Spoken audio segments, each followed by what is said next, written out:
Hello. Hello. All right. This should be better, right? I hope it is better for you guys. It should work now.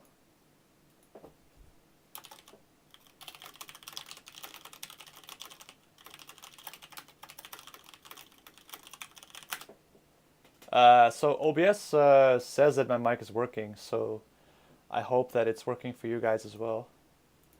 I've just spent the last half an hour talking to myself, which is nice, of course. Uh, so the plan for this tutorial is to kind of so another project. Okay, I should probably stop starting new projects, but I have so many cool ideas. Um, I think that so right now I want to focus the stream on neural networks, and in particular, I want to create some kind of visualization where you can get like because every training iteration of a neural network goes back and forth between backpropagation and feed forward, right? So it feed forward, so it predicts the output, and then it backpropagates the error. Um, and I think that's really cool. They kind of want to make a visualization where you see the data flowing through the network in and out. But I remember from my memory that there are some very cool other blog posts dealing with the same issue, or not necessarily the same issue, but so I know from the top of my head. So okay, so all the sources we have to check. So to check, or I don't know, sources. So we have Chris Ola, which is a really cool guy. He's like, I think he finished high school and then he started working for Google, which of course is insane. But this guy is clearly so talented, and he's done quite some work, quite some cool work. I think he's from Canada. I might be wrong there. And then we have the three blue, one brown neural network uh, paper, or paper, well, video, which is also extremely interesting, which we might get into as well. Um, so this paper is also a really interesting paper. So from three blue, one brown neural network video.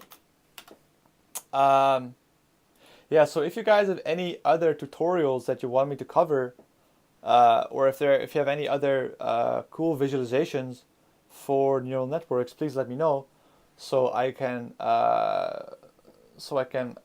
get those in as well to get like a real good overview of what we are gonna do. Hey Levy957, thank you so much for following. I really appreciate it. You're my 30-second sub. So thank you so much. Maybe I should put the sub goal up again. Maybe I don't know. Like I don't want to do it for follower or non-newest follower, but let's see. I have a follower goal of 50, and it's not updating actually. It should be like 32 now. Where is it? I think I just broke it. Okay, whatever. Someone posted something in the chat. Let me see. I'm gonna have to open this in a different tab because I have like two computers running simultaneously. Yes, I know. Twitch TV dashboard.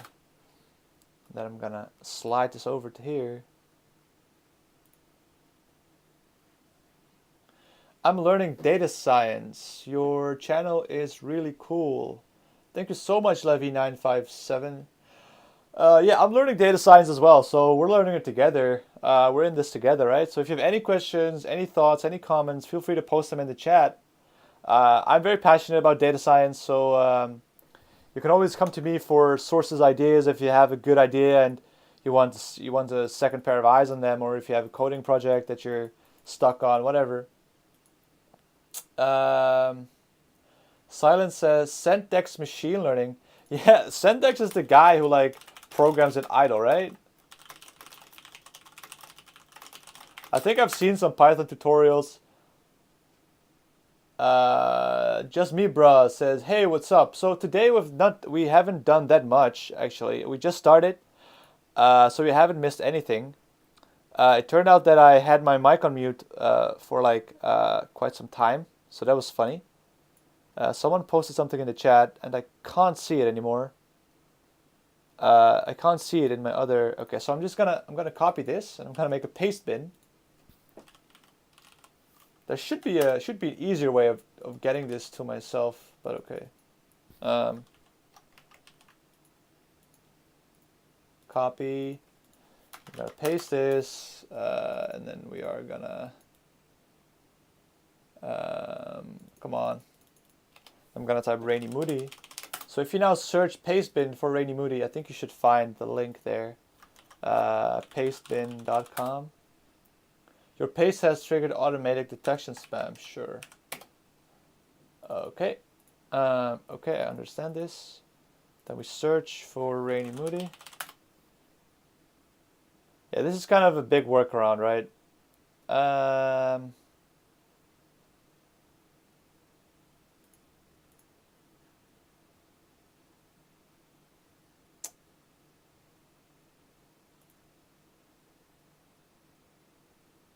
Why is Pastebin so slow? I really don't get it. Okay, I will open it later, Tamil. Tamil. Sorry. Silence says, is data science and machine learning two different things? Yeah, that's a good question, right? So questions. Questions. Are machine learning and data science two sides of the same coin, the same thing? So that's a very good question, and it's more philosophical. Okay. So let's ask Wikipedia. So machine learning. Let's see what Wikipedia has to say about machine learning. So we're gonna consult Wikipedia. We are gonna consult Wikipedia for data science and figure out whether it's the same. Whether it's the same or not.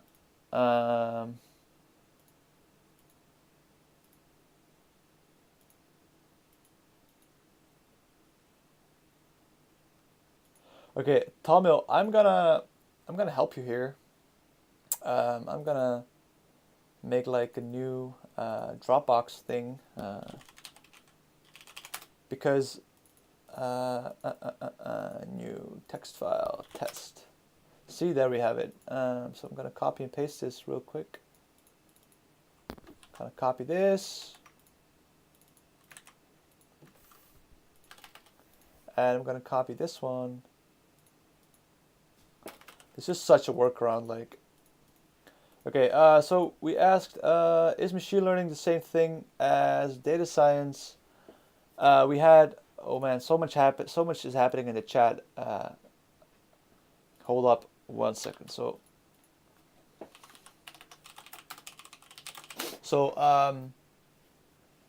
just me, bro, asks, is machine learning a part of data science? And then Levy says, I think it's very related, but deep knowledge is a different path. Data analysis, data mining, machine learning, together they create data science. And then Silence says, I'm interested in machine learning due to the movie The Imitation Game. Just go to Playground TensorFlow. All right, okay. So let's first start with answering the question, are machine learning and data science the same thing? Yes or no? Here it says, this caught my eye. Nate Silver referred to data science as sexed up term for statistics, which I really agree. I really agree. Okay. There are no really. So, yeah. Okay. Let's see. Okay, let's see what Wikipedia has to say. We're gonna dissect this word for word, right? So let's start with data science. Data science is an interdisciplinary field that uses scientific methods, processes, algorithms, and systems to extract knowledge and insights from data in various forms, similar to data mining. Okay, now we are going for machine learning. Machine learning is a field of, okay, you should not use this in high school. You should not use Wikipedia. To be honest, Wikipedia is a great source, but Wikipedia is basically the closest thing we can get to a peer-reviewed kind of encyclopedia of like all things, you know. So machine learning is a field of artificial intelligence. So we can learn from Wikipedia that ML is a subset of AI. that uses statistical techniques to give computer systems the ability to learn, progressively improve performance. So we have defined learning. Learning means progressively improving performance from data without being explicitly programmed. So these are the main. Okay, so I refer to myself as a data scientist, which is partially correct. I think, like, that's more of because I'm looking for jobs now, and people want to have a data scientist, right? So,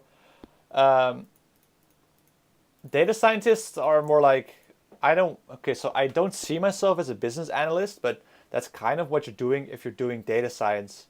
If you're doing data science in a business setting, you're gonna be like kind of someone who's able to convey someone who is able to convey insights from data by whatever method, right? You just so my view is that you just give all the data you have to the data scientist. You tell the data scientist, okay, I want you to figure out this, and then the data scientist 3 months later or 1 month later comes back with a presentation or a report and says, okay, you asked for this, but we had the data on this, which means that we cannot study this, but we did study this, which you might use to do this, which might increase revenue, decrease cost, increase efficiency, make more value, provide more value, make customers more satisfied, etc., etc., etc., right? So data science is, in my opinion, more about like extracting knowledge. I'm gonna bold this, extracting knowledge and insights from data. So that is what I think data science is about. And machine learning, then again, machine learning and AI, I would put them together. Like AI and machine learning is like the study of how can we get machines to learn. And this includes, it's a subset of computer science, I think, where you also have like theoretical machine learning, right? Where you study all the difficult mathematical properties of, for example, a neural net. That's another side project I want to do. So there's this paper which is called, so neural networks, if we go to the Wikipedia, have the super, what's it called? Neural network super, universal approximation theorem. So a neural network, given that you give it enough time, enough training, it is able to basically, within some mathematically defined bounds, we can, under mild assumptions, which is always a very tricky thing you have to check, mild assumptions, quotation marks, you can represent a wide variety of interesting functions, right? However, it does not necessarily touch upon the algorithmic learnability. So there's a paper which is, maybe I have it on my laptop already, a universal approximation theorem. This one. So this is another project I want to do, and I want to go through this paper with you guys. If of course people want to see this. This paper is from 1989, so that means it was just after the AI winter, which happened in, I think, after 1950. My feet are cold. I'm gonna put on some socks in the meanwhile. The AI winter is a period of reduced funding and interest in AI. When it happened, appeared in 1984. That's a coincidence. Hypes.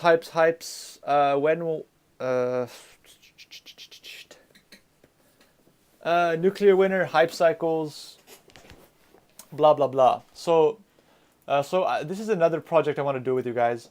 I want to go through this paper because it seemed doable, and it's about neural networks, and it shows that under some mathematical mild assumptions,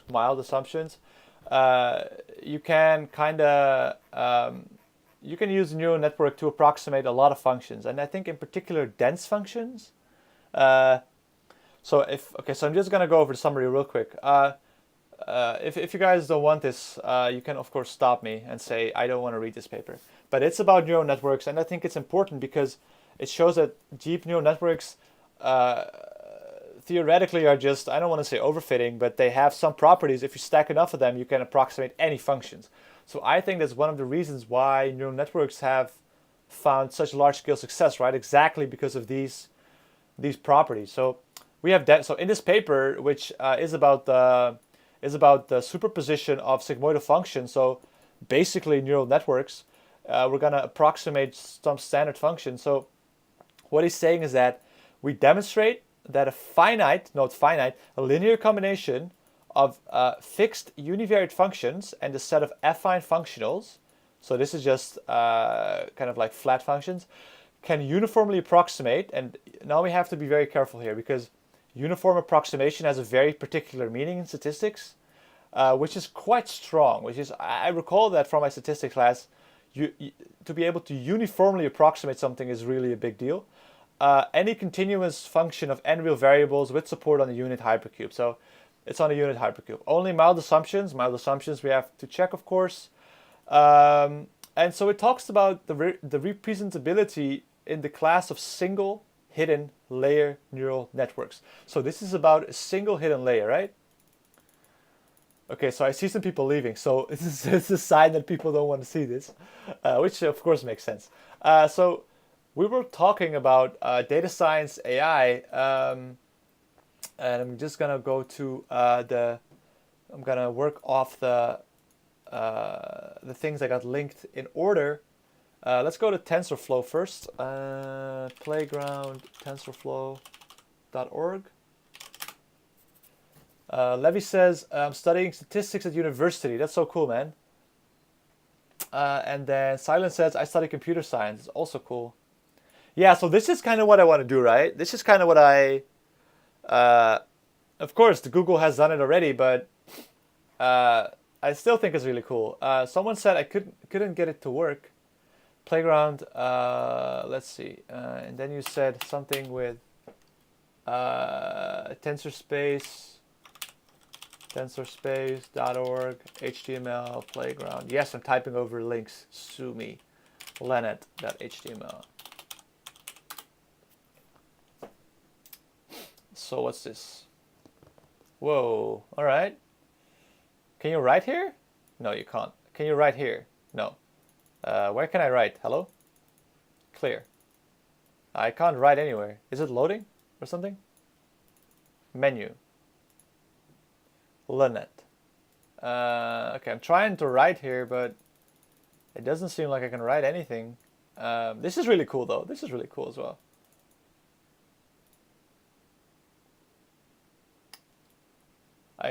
I don't know how it works exactly, so I can't get it to work either. It's kind of weird, right? Yo, can't see it. No, I can't see it either. La la la la. La la la la. So what if we paste it in? Okay, so I'll try that later. And it's a 3D representation of a neural network, really. Oh, now that you say it, Tam Wile, I remember now that Karpati, he works at Tesla now. Neural net conv.js. He wrote this JavaScript library, which does a very cool visualization as well. So maybe everything has been like, I think it's this one. So maybe the visualization has been kind of pushed to its limit already, but I still want to do it. I still want to understand it because I think it's really cool. So we have the Karpati guy, Andre Karpati, conf.js. All right. Yeah. Okay. A visual proof that neural networks can compute any function. All right. That's a visual proof. Okay, anyway. So we talked a bit about data science. And okay, so the last link I'm going to follow is the sadsayad.com data mining. So let's hope Google finds it. And then I'm going to get back to the tutorial. What's this?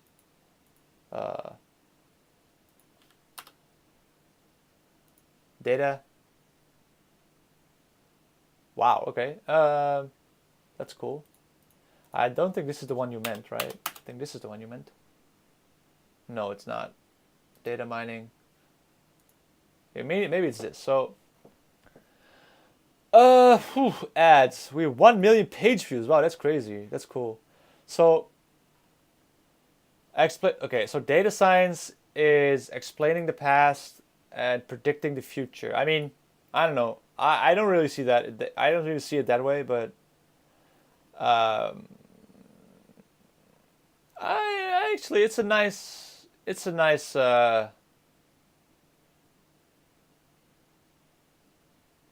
Yeah, okay. I don't agree with the clip at all, but I do think it's a nice graph of like all the thing. Actually, I'm gonna save it. I really like it. It's a nice visualization, and we're on the topic of visualization anyway, so I'm gonna save it. So this was Syed, and was suggested by just me, bro.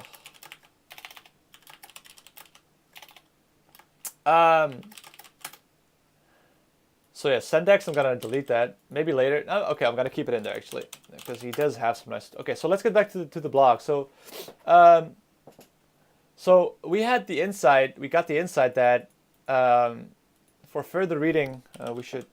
For further reading, we want this. So Krzyzewski marked the start of the neural networks.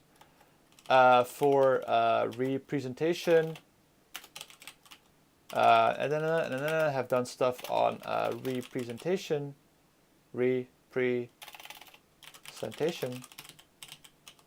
So further reading. Or sources, I don't know. So we got the insight that every time we pass the data through the layer, we get a new representation of the data. So every time we pass the inputs kind of like in a higher, so if you look at this, right? So this is like the input is like so the input is like, is a vector. Let's say it's a vector, right? We have one observation. So let's assume one observation. Let's start with that, okay? My LaTeX is small. Can you guys see my LaTeX? I hope you guys are able to see my LaTeX. It's a bit small and small size.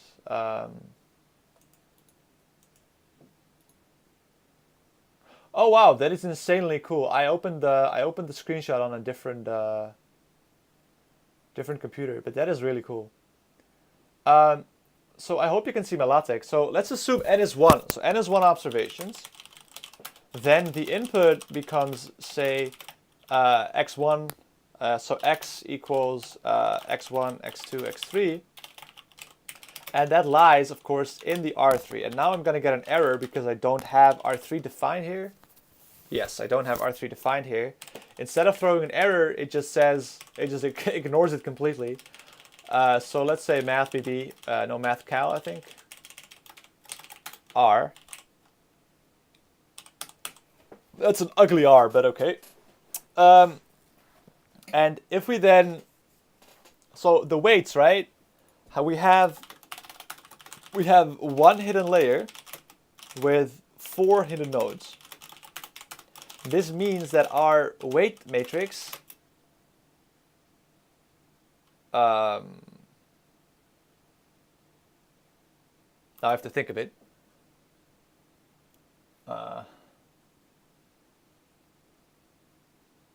Because if you count the amount of one, so we have 12 links, right? So we count 12 links, and those are combined again into like a 4-dimensional vector thingy, which goes to 2 outputs.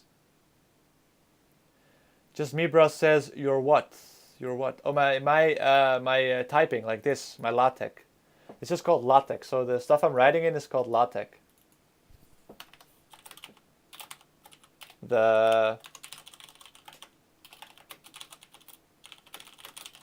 mathy type stuff that is called LaTeX. you capitalize it as follows actually. LaTeX.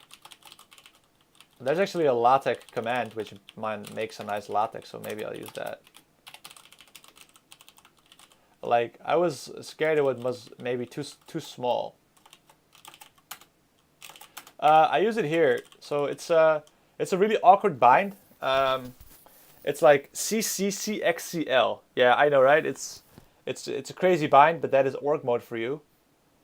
So I type it. So I have like A plus B equals C or something, and then I type Command C X L, and while holding Command. Yeah, that is basically the only reason I'm actually using org mode. I prefer Vim for everything, but I mean, even my Control U, like Control D means down, but Control U doesn't work because it's bound to something else. So I prefer Vim a lot, but org mode is really cool because it has these kind of quirks, right? It has, like Emacs has org and this kind of LaTeX thingy. But the point I wanted to make here is that we take a single observation and we transform it to a higher dimension. We transform it to a higher dimension. So my timer just ran out.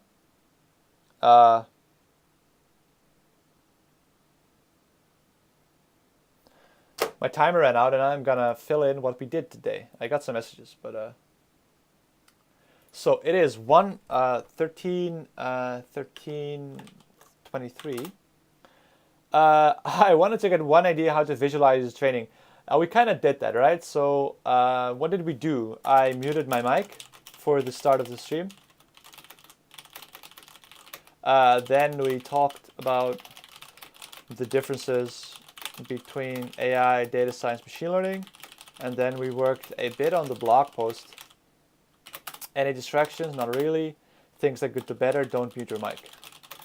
Don't forget the break screen. So I'm gonna take a quick break, but I'm not gonna go away, I think. I'm just gonna sit here and enjoy my space for, let's say, 5 minutes. Maybe stand up, walk around a bit or two. I have to send some messages over here, so hold up. I'm gonna set a timer. You can stay in the chat and hang out if you want. Like, I always have crazy ideas about machine learning AI, so I'd really appreciate it if you guys would like hang out with me for just a couple of minutes.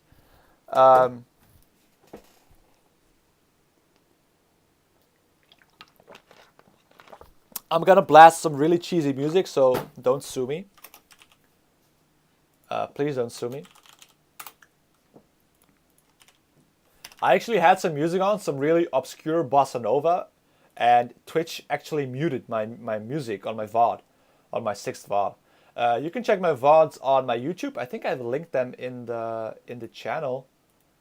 Wait, I'm not gonna do Spotify on this because it takes a lot of data, I guess.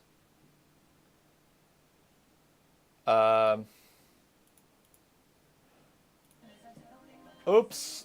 Don't mute me, please. I want to play this on my. Okay, I need Spotify on here if I want it to. No, I just play it on my phone. I'll play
I like it when he talks in the air. Thank you so much for that comment. I really appreciate it. Oh, we got some lulz in the chat. We got some PogChamps already. PogChamp. Yeah, I pulled out my microphone. Oh yeah, so I was taking a break, of course, so I need to send some messages. I'm so sorry. Some important messages.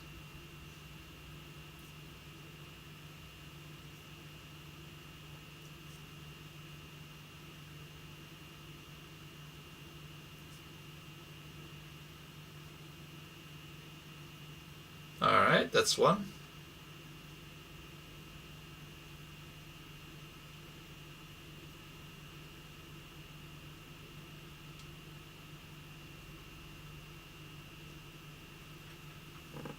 You might have unplugged something. Again? I've unplugged something again? So the chat is 20 seconds. How did you get the sound working? I think the moment I unplug something, it switches back to the internal 2-channel SoundCloud thing. So I have to change it here. Yeah. You heard music. Really?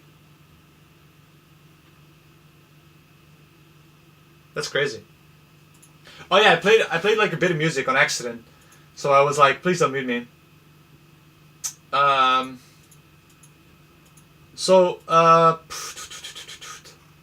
we have so many cool ideas already for future ideas, right? I should make a note. I should not do it in this file, but I should make in my Twitch, in my project list here. I should make a new document, Markdown, org mode. Org mode seems nice. So future project ideas, right? So we have so many cool project ideas, and for some reason it's still opening with text edit, which is something we already changed. This is crazy. We already changed this. It's default and it still opens it. Okay. And now we should go to a new buffer, but it doesn't. Remember, we was working to get the sound working for the music, but you managed to get it working. No, I have not managed to get it working, Silence. Yeah, you were one of the early birds, right? You came in I think the second or the first stream, and you had to do a test. That's almost a week ago, right? That's actually, it feels so long ago, but it literally was a week ago. So, are you on XS? No, I'm not on OXS Mojave. No, hey, Shinwan, hi. Thank you so much for joining in again. It's very nice seeing you, man. No, so I'm running on an old as hell version, mostly because I'm scared of updating. So I have this update phobia where I never update my Apple stuff because I'm so paranoid that they will change, that they will slow down my phone, that they will slow down my MacBook, and I think they got into some trouble for actually doing that. So people always said I was crazy, but turns out I'm still crazy, but I was somewhat right. Apple deliberately slowing down old iPhones, right? So I was really scared of this. And it turned out to be true. So they actually got fined for that. So yeah, I still run on a very old version of iOS. So some apps I cannot even download because my iOS is out of date. But yeah. My battery is degrading really hard though, but we'll see. Oh yeah, so I was talking about project ideas, right? So we have a lot of ideas. So maybe I should put a date in here. Is there any way we can make a timestamp? Oh man, I have written down how to make a timestamp in org timestamp, but these bindings are so silly, right? Org mode. Here, cycle through subtitles, make a new timestamp. Here, so CC and then exclamation mark. Let's write that down. CC exclamation mark to create inactive timestamp. Org mode has so many cool things. So CC exclamation mark. So we had some ideas, right? So we could study the approximation of superpositions of sigmoidal function which was Sigmoidal Sibenko 1989. So which was about neural networks. Then we I think Alt Enter now goes to a new Alt Enter. We had maybe study the original Shazam paper, because the original Shazam paper is actually at its core machine learning, right? I think Shazam paper, I think it was really early, like 2009 or something. I remember this being the correct paper. I don't know the year, but it was really early. 2000. Where's the year? Is there any year here? Let's see. Can we Google Scholar this thing? There's no year on this, right? So this started in 2000, right? No, man. Spacemax is cool, but it has so many built-in features. So okay, so 2003. So that is Wang and Izmir 2003. Wang Avery, actually. Wang Avery. Or just Wang. Let's just say Wang 2003. So that's study the original. That's Wang 2003. Then we could like what other interesting cool projects are there? Yeah. So of course the PDF. Sure. 1 second. Sorry for ignoring you. Which PDF do you mean exactly? You mean this PDF? Where I explain GANs. This one?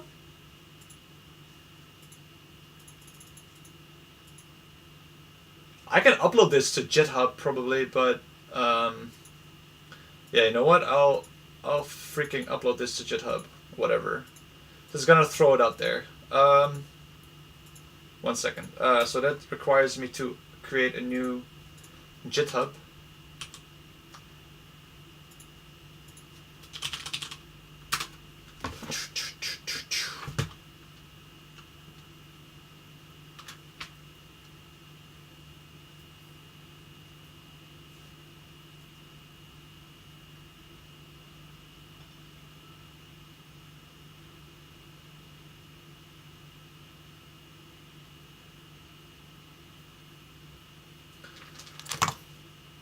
Sign in, right? Oh, come on, sign in. I was talking about the first one. Which one? The first PDF. Sorry, I really have no idea what you're talking about right now. The first PDF. Oh, yeah, you mean this one. You mean Sibenko. Yeah. You can find it in Google Scholar, I think. Let me see. Are you on OS Mojave? So you don't want to go back down with Mojave. I want to go back to OS X Mavericks. I love that OS. Mavericks is even older, man. I want to go back to OS X Mavericks. Can you get all the recent apps now that you still have? Is that a question or is that a statement? I want to go back to the OS X Mavericks. Can you get all the recent apps now that you have in OS X Yosemite? Probably. Like I only use like Terminal and Emacs. So. Terminal, Emacs, and some other OBS, right? Okay, so then I won't upload that. Yeah, sure, I'll save it. Data is political. That's an inflaming statement. Oh yeah, I did this, right? Yeah, we made this file. That was interesting. Yeah, so for those who just tuned in and have no idea what I'm talking about. My name is Rainy Mood, or Jan, whatever you want to call me, and I stream machine learning related content. So we've actually done a lot of streams already. So this was the 6th stream. So this right now is the 7th stream, and in the 6th stream, which was really long and really interesting, we talked about like neural style transfer from a complete perspective of the we started. We went through style transfer completely from start to finish, and we got a really good idea of what style transfer is, and in particular we got an idea of what style in this sense means, right? So what is style? It talks about neural style transfer, but then what again is the style? And I thought it was really nice and helpful to do that together, because there were some things I wasn't sure about, and I got some great help from the chat there in figuring out those questions, right? So today what I want to do here is I didn't want to continue immediately on the neural style. I wanted to have some preparation, and then I thought of doing that off stream. But then at the same time, I really wanted to stream, because I don't know, I was so excited about machine learning, and I really wanted to, I don't know, just do something with neural networks. I was in the shower and I had some idea of how to visualize them, and I thought it would be really cool to just maybe do that on stream. So we're just gonna chill here. We're gonna hang out a bit. We're gonna learn a bit about neural networks, maybe even about topology and manifolds. But in all honesty, I don't know anything about those two words. I know what a manifold is, but topology, I know like the basic things, that like a donut is the same thing as a coffee cup, right? Because it has one hole. So we're gonna learn about that together today. Maverick Meerkat is depreciated for years now. All right.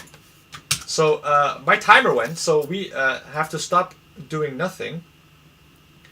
We have to stop doing nothing, and we have to start getting back to coding, or at least machine learning. So let's see, how long is this tutorial? It's quite short. In all honesty, I think we can finish it. So let's make it a goal to not finish it, but get to, because I'll probably get sidetracked somewhere, right? So let's do the topology of the tan H layer. So finish until topology and classification. So finish until topology and classification. If I were to finish this task, finish the whole tutorial. How will I get started? Continue, hazards, internet, phone, etc. So I'm gonna start a timer, and we're gonna get back to neural networks. So where were we? So yeah, so okay, with each layer, the network transforms the data, creating a new representation, right? Then we got these two papers. We got the Mikolov and the Turian et al. We can look at the data in each of these representations and how the network classifies them. We get to the final representation, the network will just draw a line through the data, or in higher dimensions, a hyperplane. So for those who don't know, you can separate points using a line in 2D, right? A plane in 3D, and if you go higher than 3D, it's going to be a hyperplane. So in the previous visualization, we looked at data in its raw representation. You can think of that as looking at the input layer. Now what we're going to do is we're going to look at it as transformed by the first layer. You can think of this as looking at the hidden layer. So instead of looking at the input layer, we are going to look at the hidden layer. So this is going to be interesting. Each dimension corresponds to firing a neuron in the layer. Each dimension corresponds to firing the neuron in a layer. Hidden layer learns a representation such that the daughter is linearly separable. Alright. Okay, so I'm gonna have to spend some time with you guys trying to figure out what this thing is, right? So what we know for sure, right? So we have a red line and we have a blue line. Let's call this 1. No, let's call this 0, and we call this 1. So the red area are all the points classified as red 1. Tom Wheel says, if you want to make a good video to make a basic artificial neural network, I have that. Yeah, sure. Link me up with your video, but I'm gonna plug my own. I'm gonna plug my own stream here. Because we did that in the first stream actually. So if you go back to the VODs, I think I'm not in here, but if you go back to the VODs, we made a neural network in the very first episode of this series. So we started from nothing, just NumPy, and then we built up like a sigmoid function. We did a derivative, Then we took the derivatives manually, so we got an idea of what the matrices should look like, and then we trained that, and it worked perfectly on the training data, which makes sense because it was overfitting a lot. But so we already made a neural network. Then in stream 2 to like a 1, 2, 3, 4, 5, 6, 2 through 4 or 5, we got into GANs, and I think GANs are really interesting. But it turns out that they were a lot of work. So let's kind of let's break this image down and see what the ingredients are, right? So I'm gonna play really dumb here, and I'm gonna point at everything, and I'm gonna say, okay, this is this, this is this, this is this. So we have a red line. We can say that it's 1. Then we have the blue line, and we can say it's 0. Sure. The red line are all the points classified as red, which is a 1. Let me see. Neural networks demystified. Let's say you want to predict some. Yeah, I think I haven't seen that one, but I did see the one from 3 Blue 1 Brown. I think his videos are so insightful and they're such a pleasure to watch, and I always watch them in like one sitting.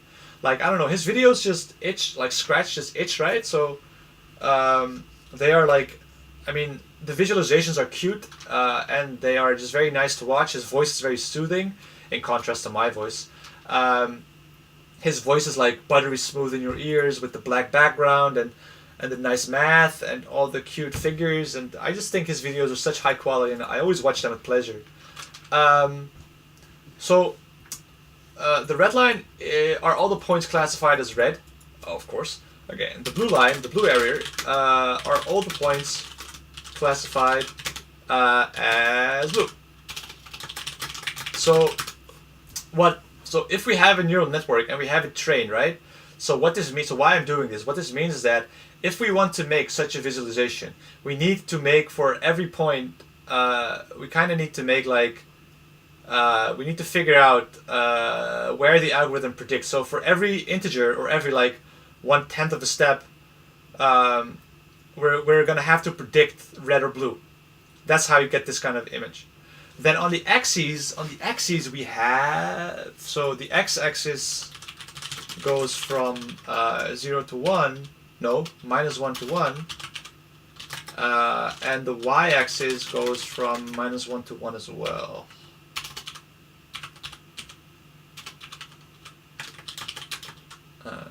Yeah.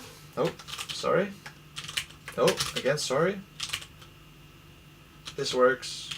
And this works. Sure. Okay.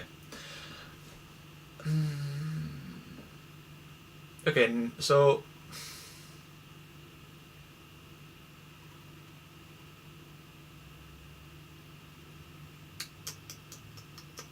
these are just 2 curves. And then this image is a neural network with an input layer and an output layer. So it just has a single input and a single output layer. Okay, so I'm afraid I won't be able to hide from this. I will have to pull out my tablet and I will start drawing again. This does mean that my computer will slow down significantly and you might hear some fan sounds. So if the fan sounds are really annoying, please tell me and I will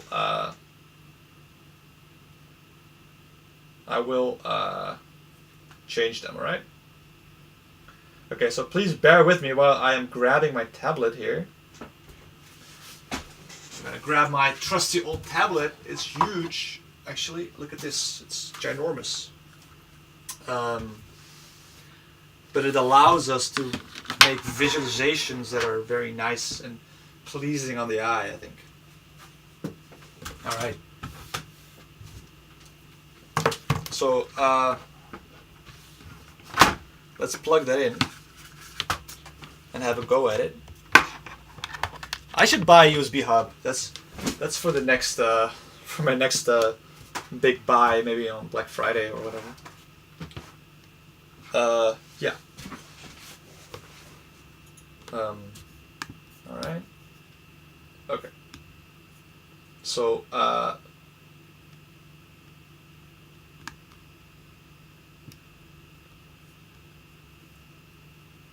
okay.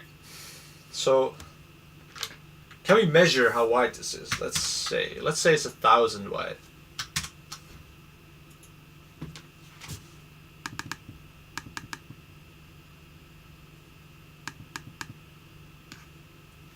it has begun already, the lag. You see this? Incredible. Photoshop is such a hog on the... Does anyone know of a Photoshop alternative that is like maybe faster? Maybe GIMP, right? I think GIMP is a thing. GIMP exists. I'm looking for something lightweight, like...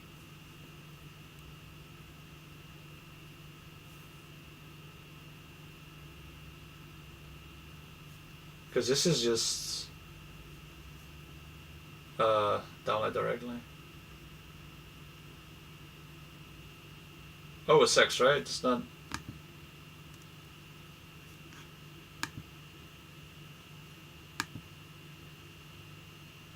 It takes 3 hours. Of course I'm streaming, so it takes a long time. I'll just bear with it today. It wants more data. All right, I'll just talk slowly, I guess. So let's stay with the small files. So file, we click file new, and then we patiently wait. Then we patiently wait for the pop-up. We patiently wait for the pop-up. There we are. No. Alright, then we click here. Width, let's say it's 1,000, right? Height, let's start with 1,000 as well. So we don't have such a big file. We zoom in, 1. We zoom in. Good. Bingo. Okay. Now we make the background a bit black. And we can start drawing. I'm gonna make a new layer. Layer 1. Gonna grab my... maybe I should have stuck with a white background, but I think a white background is... Okay, I'm gonna copy this. I'm gonna copy this image, right? Copy, and let's paste it. Ooh, that's big. Let's make it smaller. So let's make it 50 here and 50 here. Fine. So this is image 1, right? Then we don't actually need this image. We can delete it immediately. So we're gonna copy this image and we are gonna paste it here. We're gonna make it smaller, make it 30 and 30. 30 is a bit ambitious. Let's make it 50. Control Z doesn't work. Okay, let's keep it at this. Because what I wanted to show you guys was the following, right? No, I don't want this. I want to do it nicely. So let's copy it again. Let's paste it. Now we make it 50 and 50. 50 height, 50 width. Fine. So what I wanted to show you guys was that we start with the simplest class of neural networks. So one with an input layer and an output layer. So this is a single. So what he drew here. So what the guy, Chris Ola, like, what he made was this. Hey, come on.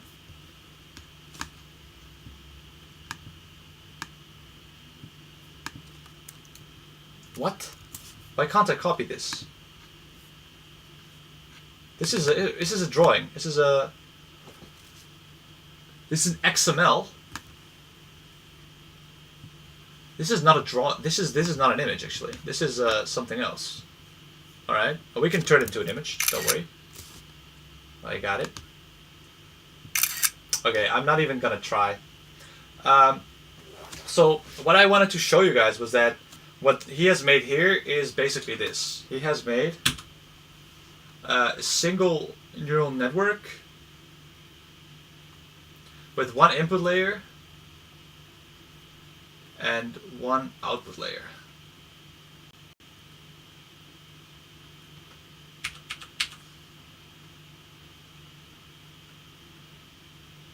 So the input is, I guess, X and Y. Sorry for going so deep into this, because it's probably not even that interesting for you guys. But hopefully it's interesting to at least one of you guys.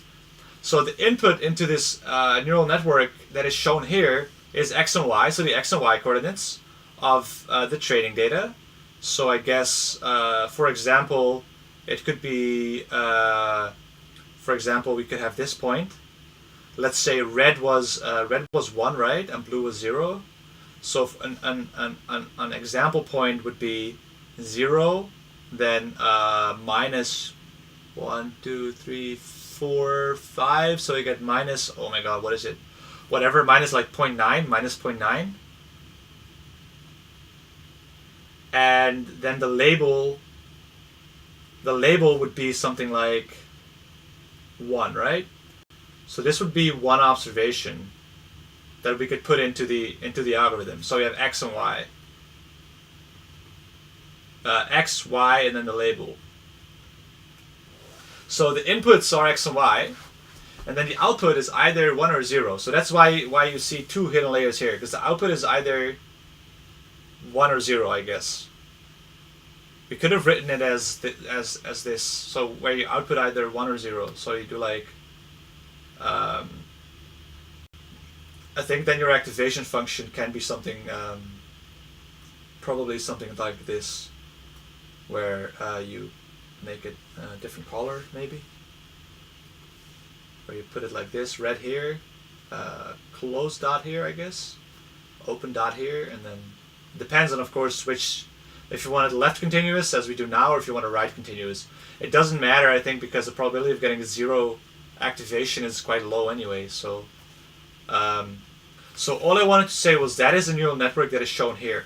The weights associated with this. Did I set a timer, by the way? The weights associated with this. I did start a timer. The weights associated with this third time are, you have, of course, so the input is x and y, right? And then what we're looking for is that y equals like wx plus b.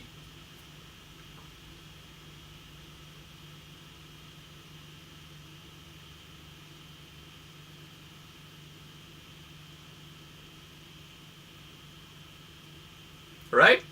Am I correct here? I think I am. This is like the one-dimensional neural network.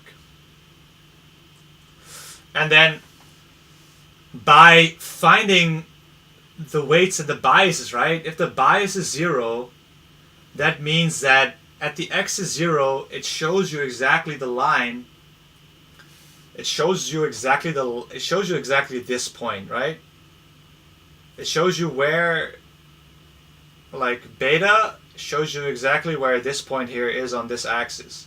So that's what beta does, B does. This is a worst color to like do this. Blue, what's the opposite of blue? Green, right? No, not green, but and then the W decides like what is the slope of this line.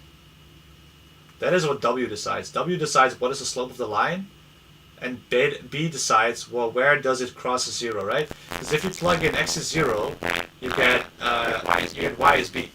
Orange. Opposite of orange. Of course. Opposite of orange. Yeah. So this is like the most basic, I don't want to say basic female dog thingy, but like you cannot get more simpler than this, right?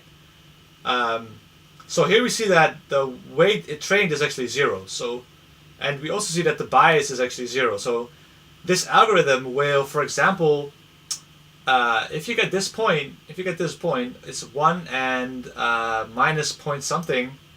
If you get this point, robot voice, huh? All right.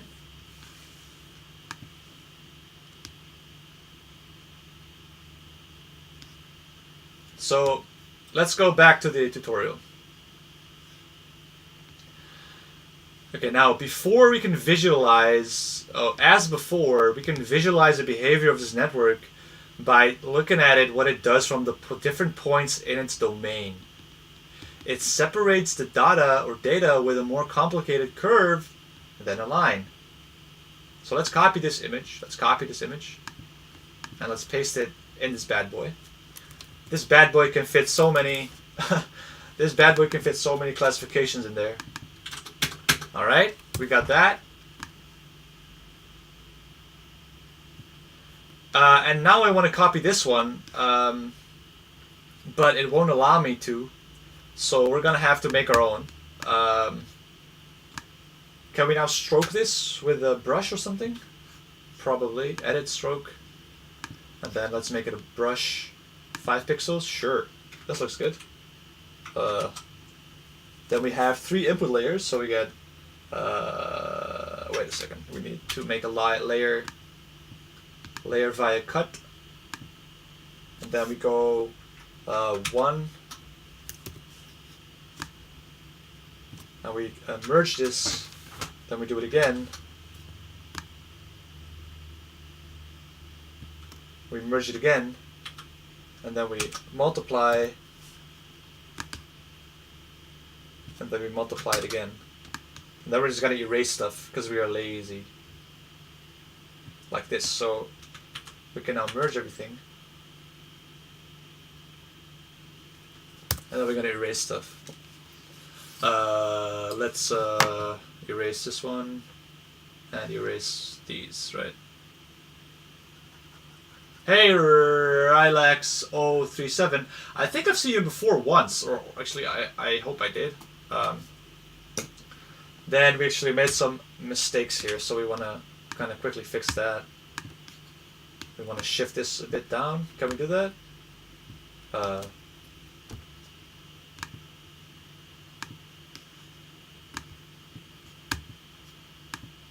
Okay, we want to layer via cut.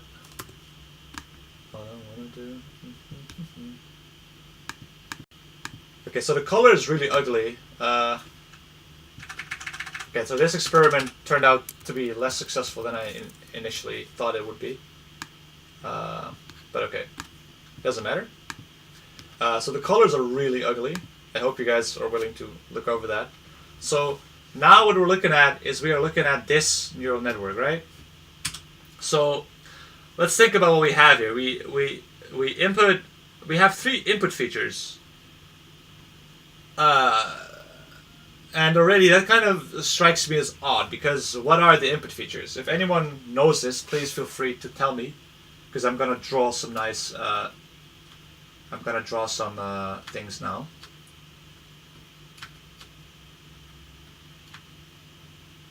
Oops.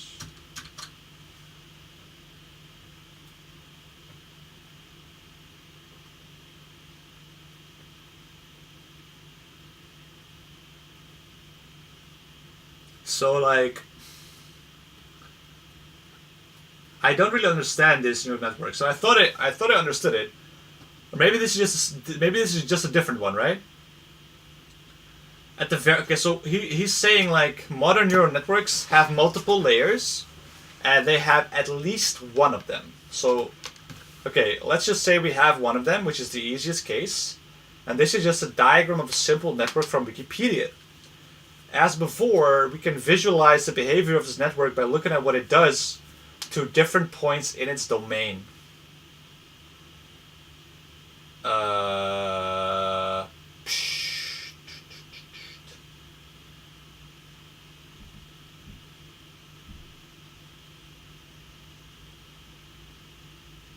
Okay, so I think we have to make some adjustments to our image here, because, of course, we only have 2 inputs here. Let's get the eraser in.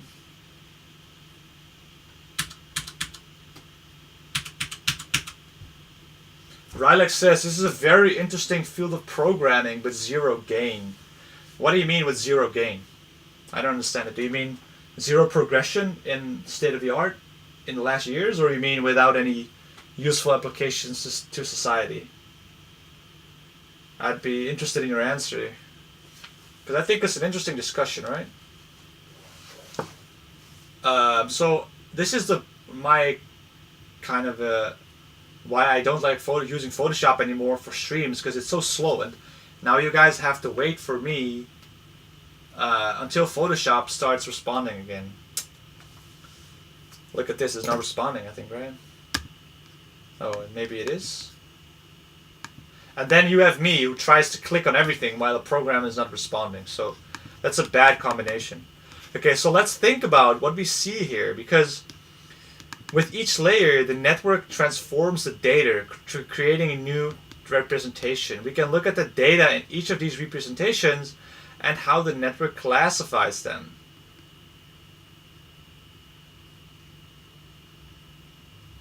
All right, so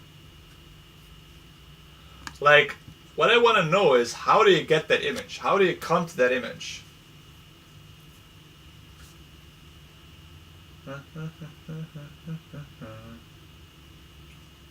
Basically, you can use my link. Let's see what your link is.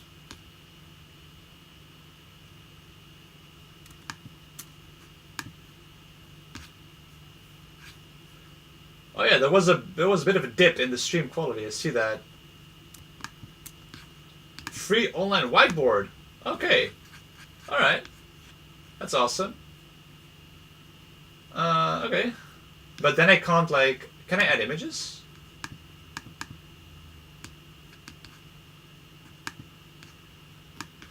That's pretty cool, actually.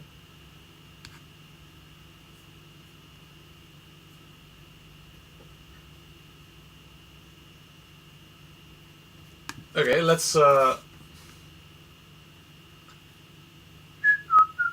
that. Let's try the online whiteboard for a second here.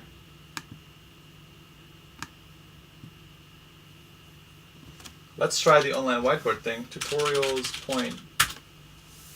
Maybe it's really nice.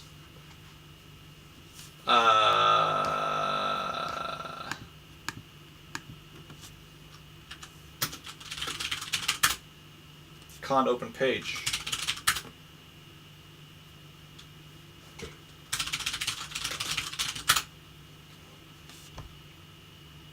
Free online whiteboard. All right, awesome. Okay, I'm gonna shut this down because it's taking up so much memory. Okay, live video chat. No, thank you. Okay, so let's see if this works. I hope you guys don't mind the.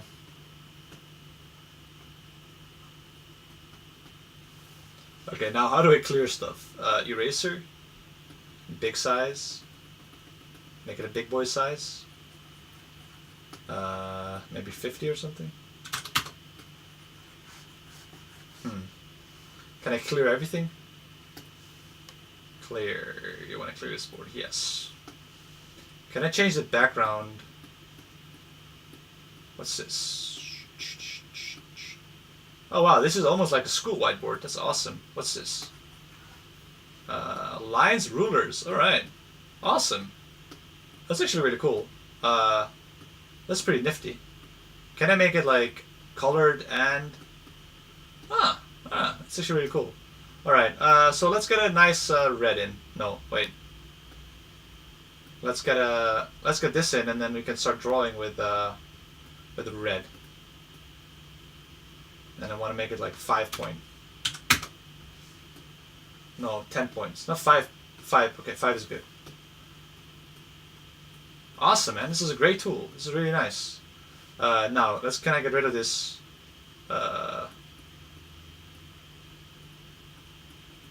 Okay, red. Now, how does this go away? Whatever. I don't think it does go away.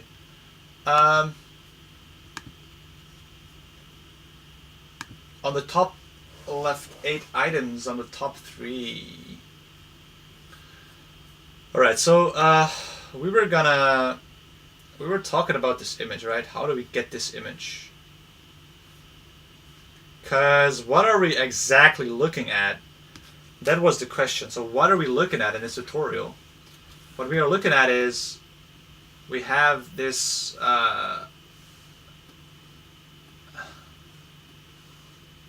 oops. Okay. It's not that nice, but we have a blue line here and we have a red line over here. And then now what he's saying is that we have this area we have this area that some kind of boundary, right? Some kind of boundary that says, okay, we classify these points as being blue, and we classify all the other points being red. So how can we visualize this? So the input in this algorithm is, of course, just going to be still the x and the y's, right? Or at least that's my... Because the data points... so a single data point looks like x, y, and then either a 0 or a 1. So the input is still going to be a two input layer. Then we are going to have some sort of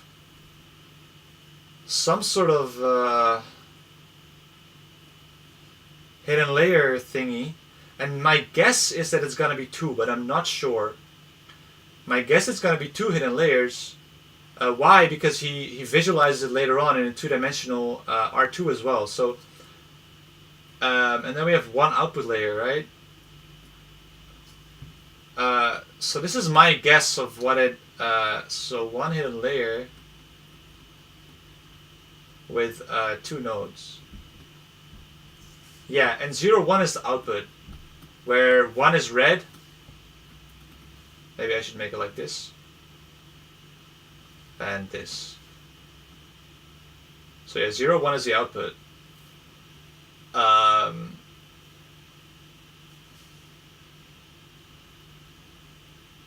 Yeah, that kind of makes sense to me, right?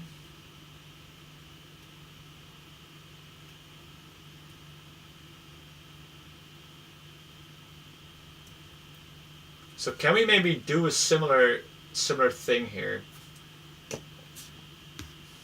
Okay, so this is it. Can't I zoom in? Can't I move around? Can I save this somehow? Full screen? Oh, baby. Alright. That's cool. How do I go back now? Escape? That works. How do I save it though? Upload, download? Yeah. Download. But like, can't I expand on this? Can't I make it bigger? What happens to the blue? It's not needed or something. No, we classify the blue. So I said something along the lines of yeah, maybe the green is not a nice can I copy and paste? Probably not. Can I save this? And then we put it in here, and then we are gonna upload it.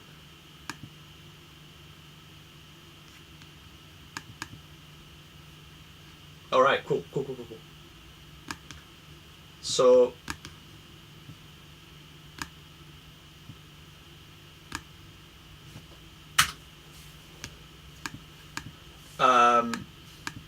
so basically, our algorithm takes in values, right? So we have this neural network, and we can see it as a machine, and it takes in values of x and y, and it spits out some value of like either 0, or it spits out a value of red, which is 1. So we can use that. You can use that algorithm to kind of make a space for the whole, for all points, right? So we can choose we can look at this point, it says red. This point, it says red. Red, up until here, and then it stops saying red. So that is what the red and the blue areas are like. Tamuel says, how did you choose to put 2 neurons in a hidden layer? That's a good question, and that is something that I guessed. I literally made a guess, because why I guessed that is because he's gonna talk about this later, where he transforms the data. But to transform the data, you need to, like, if you want to show this, it has to be in R2. So I think that's why it's 2 neurons. Maybe I'm wrong, and if I'm wrong, please feel free to correct me, because I'm of course not sure about this. Um, but that is right now the only possible solution that I like, that I kind of see.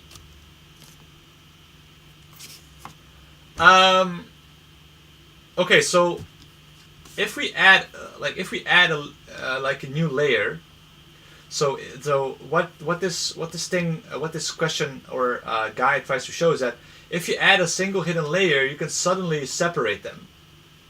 You can, like in here in the first image, you were unable to separate them because you only could draw a straight line, right?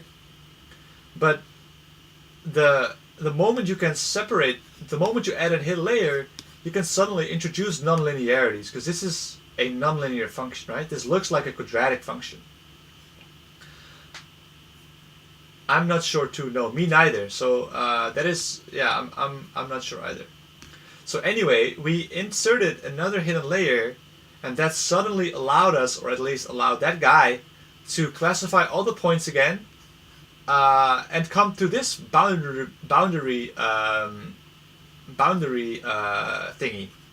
And you see that it is able to perfectly separate the two functions. And now the question is, how can we visualize that? So the question is, how can we visualize that? And now we're going to come to an image. I'm going to quickly download this. Or can I expand? Does anyone know if I can expand this image? Okay, I want to make it bigger. I want to like zoom in, or I want to have more space here. I don't want to go full screen. Okay, this is gonna download it. I'm gonna download it as a file.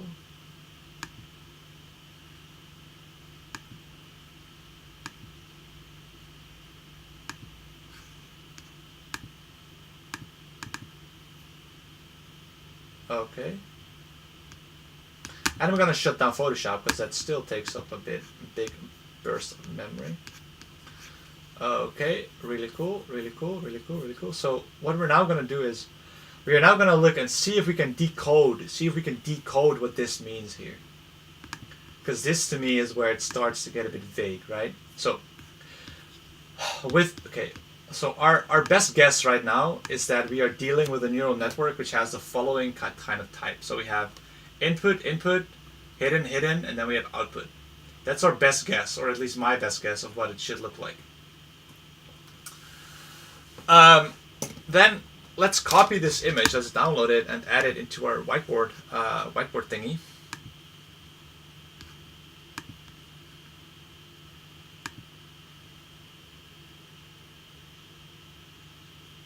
Alright, that's a bit too big, but we can make it smaller. So what we are looking at now is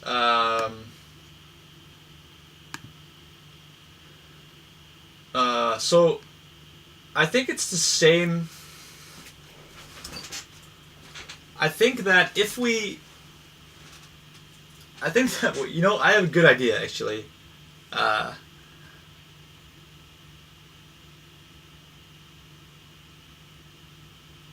kind of thinking of ways we can, with Photoshop, we can reshape and retransform this image, and we can kind of shape it back into. So the hidden layer learns a representation so that the data is linearly separable. So what this means is that okay, so I think this is okay. I'm gonna first tell you guys what I think it is, and then I'm gonna tell you guys I think the deep insight into neural networks, and then you might disagree with me. Okay, so what we see here.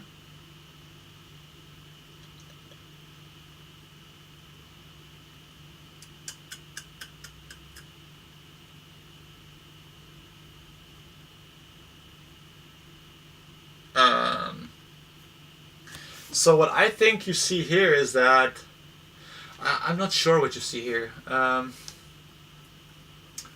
Let's see. Because what we plot in the different image is that we just plug in all the possible values. So in the first machine, right, we just plugged in all possible values for x and y, and we got a 0 or 1 out of that. That gave us the kind of that gave us the kind of like, here you had one thing, here you had the other thing, here you have the boundary layer, right? That gave us that image. What we now have is that the output we get is still 0, 1, right? We still have a red-blue boundary here. But now the question is like, what are we plotting? Like, what are we plotting here? Like, we see the red figure. Like, it has to do with these. It has to do with the hidden layer, right?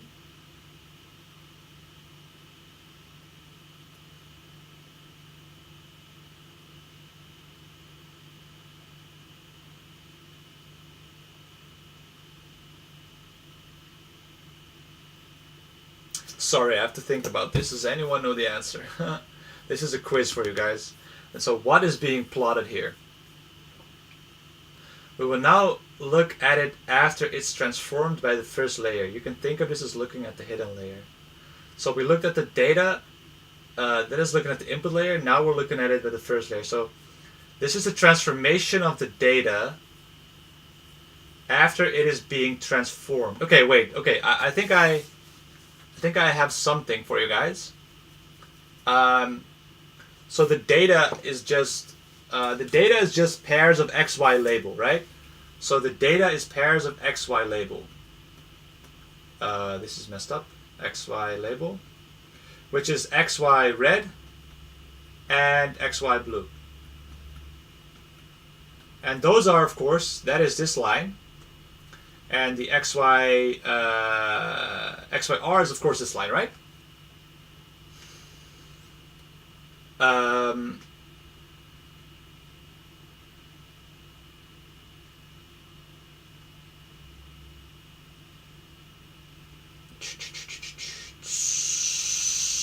So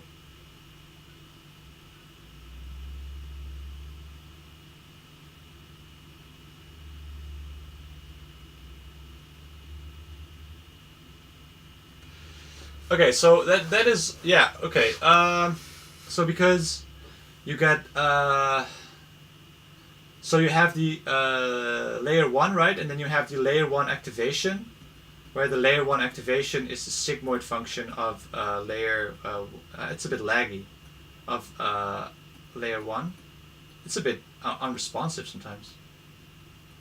And then that is a non-linear function. Yeah, okay, guys, I think I get it. So, what we are being shown here, this line, I'm going to highlight it with black, which is a bad color to highlight something. What we are shown here are all the XY points. So we plug in the X's, we plug in the Y's of the reds, right? So let's say we are dealing with the reds right now. So we plug in the X's, we plug in the Y's. Then we take the linear combination of all the weights here. So you have a set of matrix weights, right? So you get weights times the data, which is usually denoted with X, but in our case we have X and Y. And then you get numbers, right? You get, let's say this is W11, this is W12, this is W21, and this is W22. So you get a weight matrix, W11, W12, W22, W21. You multiply that with the data, so you get X and Y. And as you can see now, you get like W11 times X, which is W11 times X. W12 times X. Okay, this should be then it should be in the other way, sorry. W goes from 1 to 2, so that should be then here. XY, can I erase this? That's a small eraser. But the point is, I know what is being shown us. I understand what we are being shown right now. So you get X times W11, which is this. Then you get Y times W21, which is this. So this results in a 1 by 2, so you get W11X plus, this is also kind of slow, but this is like limited to my internet. W21y, and then next to that, oh wow, then you get x times W12 plus y times W22.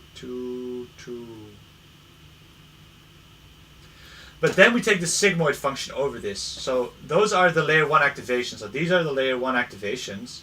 And then, of course, these are the layer 1s. And then you need to take the sigmoid functions over them. So what we are being plotted in the end, what we are being shown, is that if I can erase this bad boy over here, if I can erase this guy, that's not the eraser. It should be, though. I hope the stream quality is still good, right? Is it? Let me see. Yeah, stream quality is healthy. So, what this image is showing is this. So every layer takes in XY input that's being shown as the hidden layer. Yeah, I think that's something about it, right? I think that's something about it, but I'm not done yet. I'm almost done with this image, of course. So we input like X and Y, and what we are being shown is the following. We are being shown sigma W11X plus W21Y and analogous sigma W12X plus, oh my god, this is plus W22Y. So that is what we're being shown here. And then imagine this is all the reds. This is all reds, right? So all the labels are 1. So this would be like, imagine we take all the reds like XY where a label is 1, which is red, right? Then we would see this nonlinear image. That would give this graph here. So let's give this a big star, and that's going to be this thing here.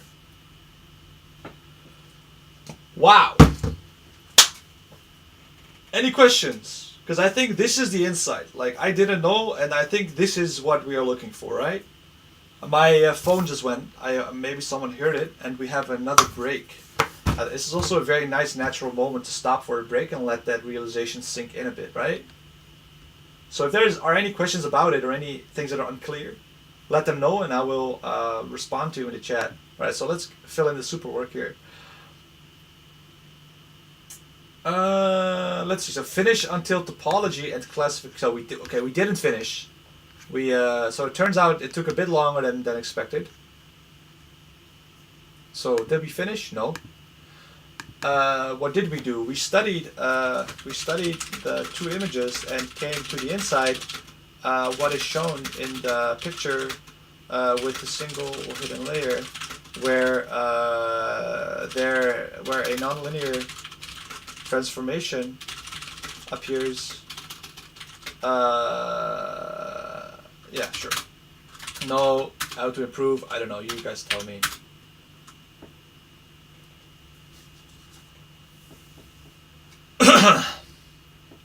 Oh yeah, guys, if you enjoyed this kind of content, please don't forget to follow me.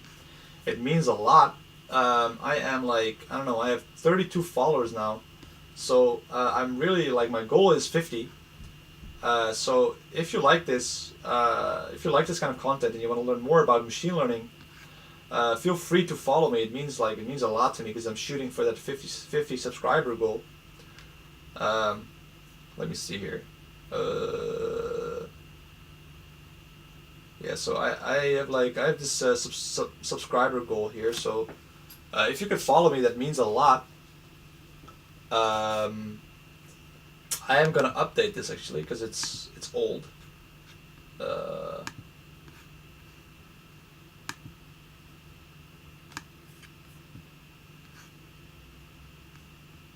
Let me see.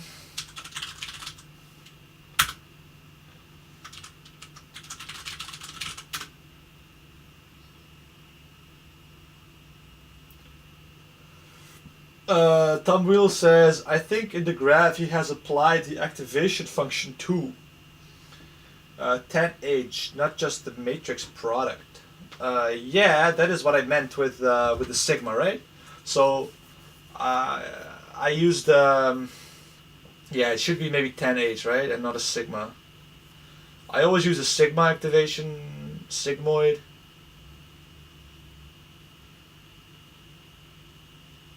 Okay, so let's indeed revamp this into 10H. Oh yeah, you can follow me on Discord. I have this Discord kind of. I should really. Wait a second. Okay, one thing at a time. So this should be 10H. Oh, it's so slow. 10H. Okay, so you guys realize that this should say 10H, right? Come on. So 10H. Let's make it a big T. Alright, Damwill, thank you so much for following. It means a lot. You're my 33rd follower, so I only have to go 17 more. So if you have any friends, if you have any people that you think that might like this kind of Discord, put your Discord link in the bio. Oh yeah, I will. I will put my Discord link in the bio. I'll do it after stream, I think. So I'm gonna download this one real quick.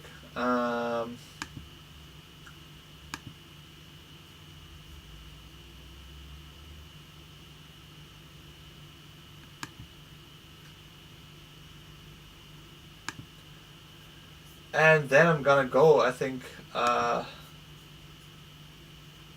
I'm gonna give Photoshop another try, but then my idea is to make a very small image and zoom in really far. So I waste like no, I'll try to zoom in really far while having a very small image. So like 500 by 1000 or something. So maybe that works. Maybe that saves some computing power. So like let's say 500 by 1000, and then we zoom in relatively far.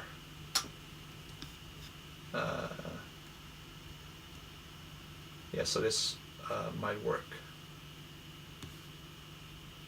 Alright, so let's say 180. 180 zoom. Yeah, so let's get a background in here. And make a new layer.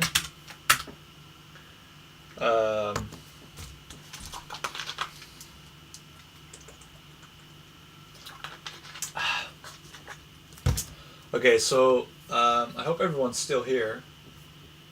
So I think we can do the next paragraph, right? So a good. I should take a break, but I don't feel like taking a break right now. So.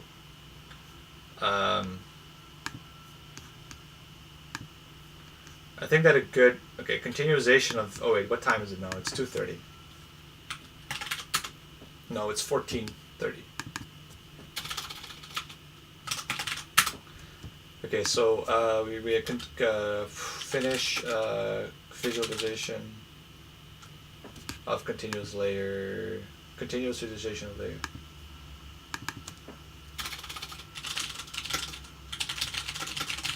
And then if we are done, we can, I think, topology of 10H layer.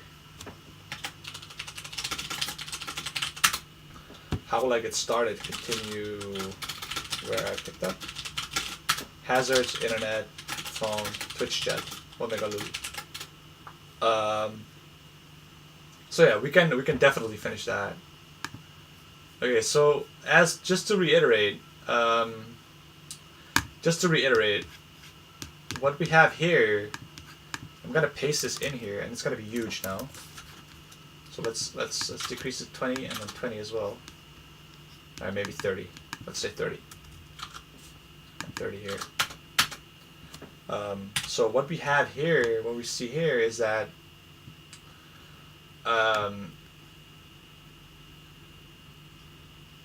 here we just plot. So we in this figure we plot three things, right? Three things.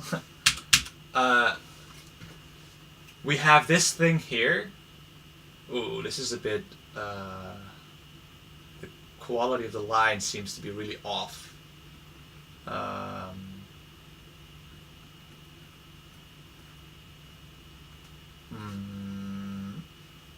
Maybe I should put the pen pressure. Okay, 1 second. Okay, so what we see here is that this is the okay, we're gonna agree that blue is 0, right? So we're gonna agree that blue is 0 and red, yeah, red was 1.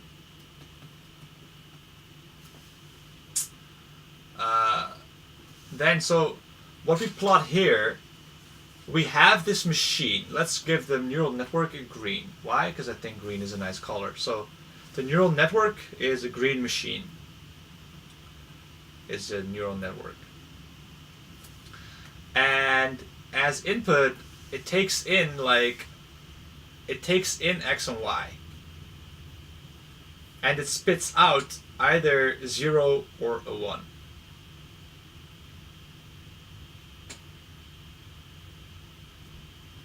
That makes sense. So what we see, what we plot here is just X and Y, where all the labels are 0, so all the blue things. What we plot here is all the X's and Y's, so our training data. So this is like training data, where we have label 1, so this is also training data.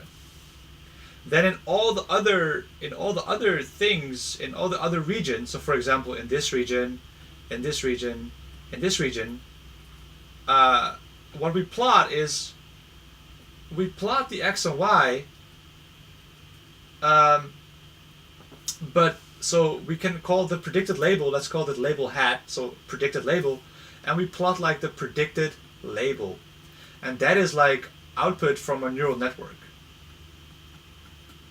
Right? So that is what we are plotting here. So the regions are just for every possible point in the whole space, we plot the predicted label. It's either 0 or 1.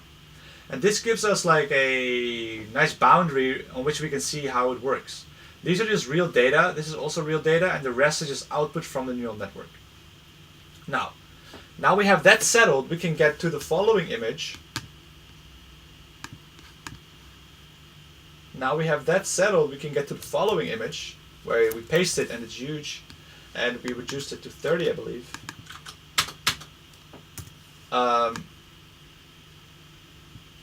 And so right now we still have the neural network.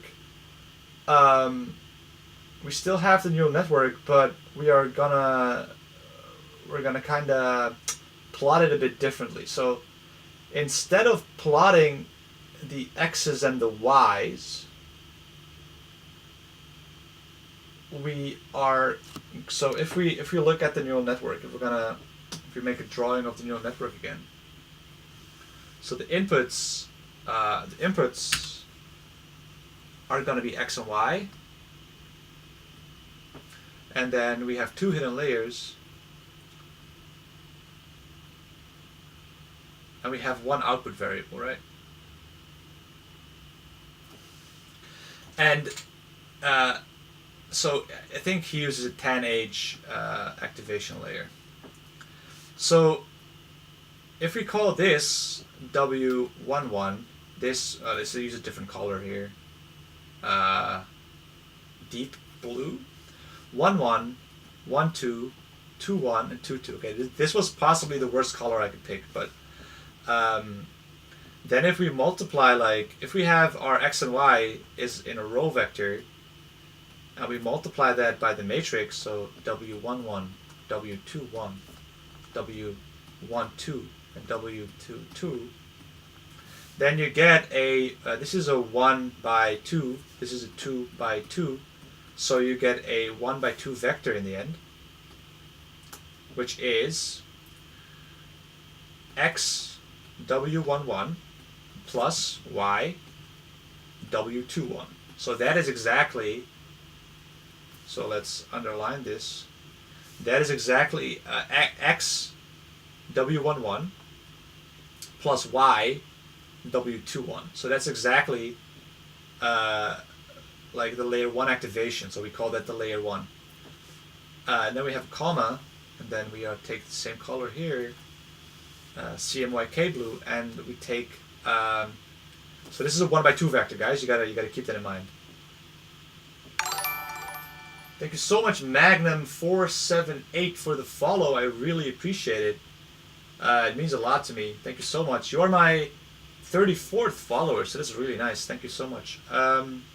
So then we get X W12 plus Y W22, which if you pick another different color, we see that of course it's this thing times W12 and this thing times W22, so you get the layer 1 activation over there, right? Now, no, we're almost there. We're almost there, not yet, because so what we plot here is not this, because this is a linear combination, but we clearly see that this here is a non-linear thing. We clearly see that the red line is not linear at all. So instead of what being plotted here is not this, but what being plotted here, thank you so much, Kate Knass, for the follow. Oh, thank you so much, Liondecker77 as well. I think you were first. Thank you so much, guys. I really appreciate it. You guys are my 35th and 34th follower, so that's so nice. Thank you so much. So instead of plotting the x's and the W11 and the y, we are plotting actually the tan h of those things.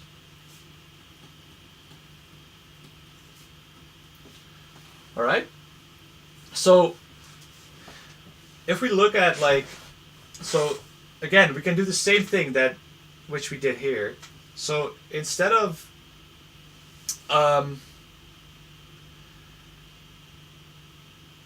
now we have to think a bit, because this goes from -1 to 1. It still goes from -1 to 1, right? But now we have to be a bit careful here.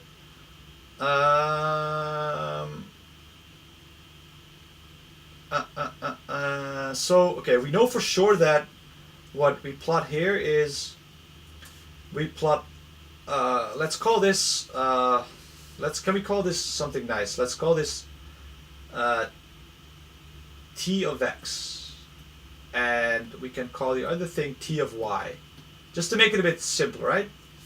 So what we are plotting here is, if we scroll up again, the red line we plotted means we have x, y, and we plot a 1 because the 1 was red, right? So this is still our training data. So what we plot here is we don't plot x and y, but we plot tx. We plot ty, and we plot a 1, which comes from our training data. Then similarly, completely analogous, what we plot here is we plot tx, ty, and a 0 for the blue, which also comes from the training data, right? Now finally we have the somewhat more a bit more difficult thing where we have to check, okay, so what are we plotting here? So what are all the regions we see here? What are the blue and the red regions? And I think, and correct me if I'm wrong, I hope I'm not wrong, I think what we are plotting is okay, now you have to be careful here, because I think we are plotting tx, ty, and then like the predicted label. That is what makes most sense to me, and this is from our neural network output, right? So for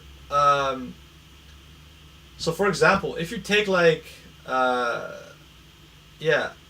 I think, I mean, this is kind of, yep, this is it. But as you see now, so any questions about this figure? If you have any questions about this figure, please let me know now, and I'll try to go over it again. Because I think we have arrived at quite a deep insight about what neural networks are and how they function. And I really like this explanation from Chris Olah, because it really breaks stuff down into its most granular structure that you can think of, in its most detailed and singular structure, right? So if you have any questions about this, please post them in the chat now, so I can answer them now. And of course, if you have questions later, please feel free to ask them anytime. As I see no questions in the chat, I'm gonna assume that everyone nods their head and agrees in silence. So I think, and this is my personal opinion, it shouldn't be, but it still is. I think that a key thing here is that we have to realize. Oh wait, Leyendecker says, what's the use of the second graph compared to the first? That's a very good question. And I think that is what we are going to arrive at exactly now. So that is what I'm going to explain now. So what is a neural network? So like, we have to now think, why did we do this in the first place, right? Why didn't we just use this one? Because this one is kind of exactly the same. But as you see, let me use a deep, nice and rich green for this, or vibrant green. If we look at this decision boundary, this is a bit too vibrant and big. If we look at this decision, no, this is ugly. Alright, Photoshop, work with me here. Let's decrease in size a bit. So this decision boundary is nonlinear, right? We can all agree. This decision boundary is nonlinear. And if we now look at the shape of this decision boundary, what shape is it? Let me illustrate this by drawing a point here, holding shift and clicking here. So this is like a line. This is a linear decision boundary, right? So what in its essence a neural network is doing, it's exactly what he writes down here. So this is not really my deep insight, it's kind of his deep insight. But the hidden layer learns a representation such that the data is linearly separable. And this is actually, I think he kind of, I don't want to say he brushes over it, but in my opinion, this is a very deep insight that is not just restricted to neural networks. Because I've studied support vector machines, and what they do is that they also carry the data to a higher dimension, such that you can linearly separate it, and then again it transforms it back into the original dimension. So maybe that is what machine learning is about. It's about taking the data to a higher dimension, separating it, and turning it back into the original dimension, right?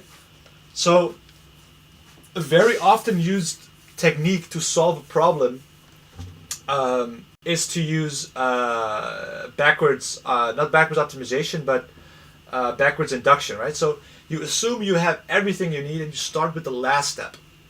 And I think that if you do that recursively in terms of neural networks, if at some point, so like imagine we are like so we are at the end of our file. We can extend it, of course. If we have like 100 hidden layers, whatever. Let's say we have a lot of hidden layers, but we don't care. This is our input. We have a lot of input. Then we have a lot of layers. Blah blah blah blah blah blah. Then a lot of stuff happens, and then we are at the output layer, right? So this is the wrong line. We don't want this. So, oh no.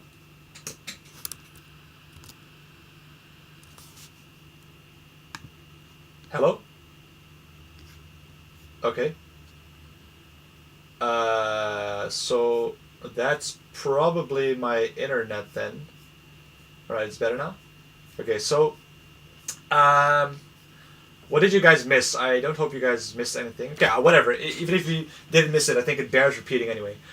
So I think that a very big part of machine learning, it went robotic for a second. That might be my internet. Let's see if I can just get rid of everything here. Let's quit this. Then we can quit this. Then do we have any internet applications open? Not really. Okay, so I think that a very key insight into machine learning, and especially this neural network right now, is that we are trying to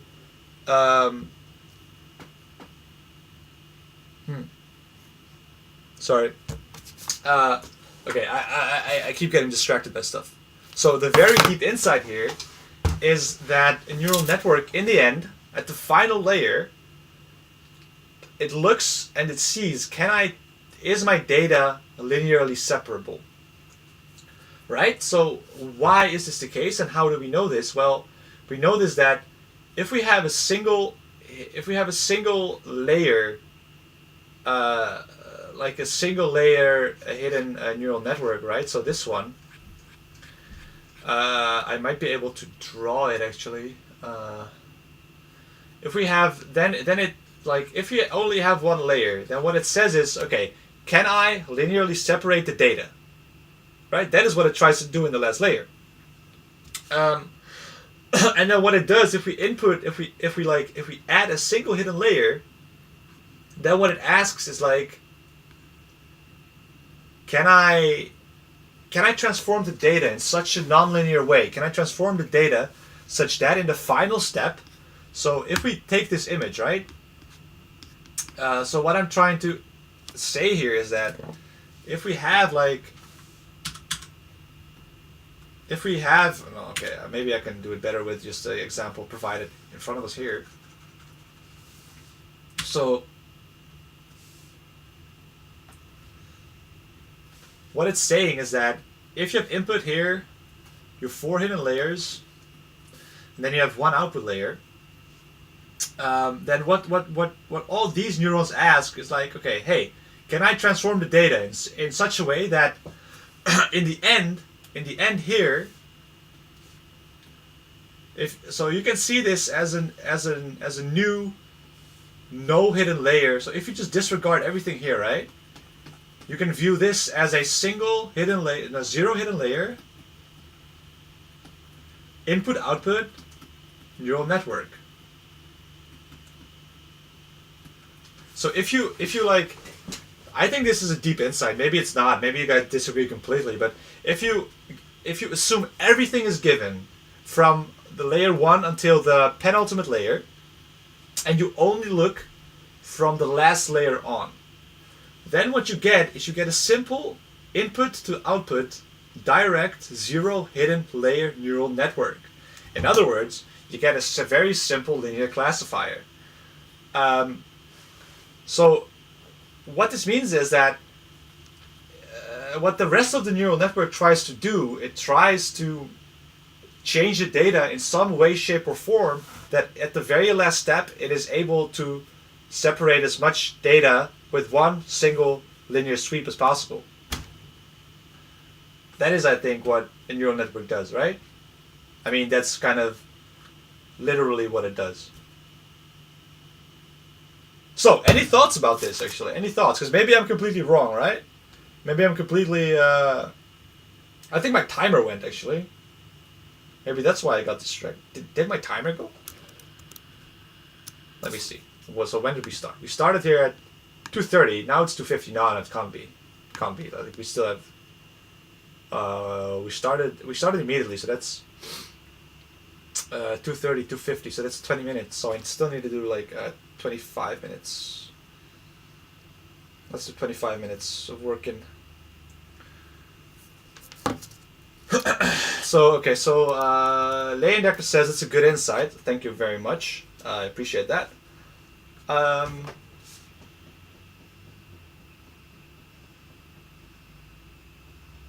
Yeah, I think that's a very interesting idea. Like you have to think. So I think we started this stream off talking about data science and statistics, right? What is the difference between data science and statistics? And then we got back to data science, I think. So oh no, it's gonna open with Chrome. Oh no, what have I done? Yes, it's gonna open with Chrome, and Chrome kills my computer.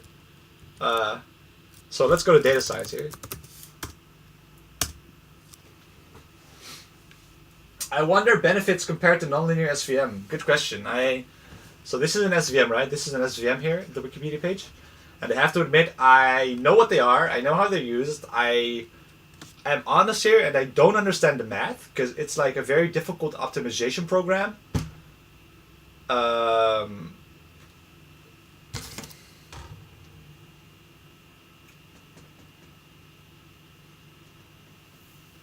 So, okay, so what we saw here was Nate Silver referred to data science as a sexed up term for statistics, which I thought was hilarious, to be honest, so I'm gonna post it in here. Which is kind of true, right? It's kind of true. I mean, you can disagree, but I think that referred to data science and AI machine learning as sexed up statistics.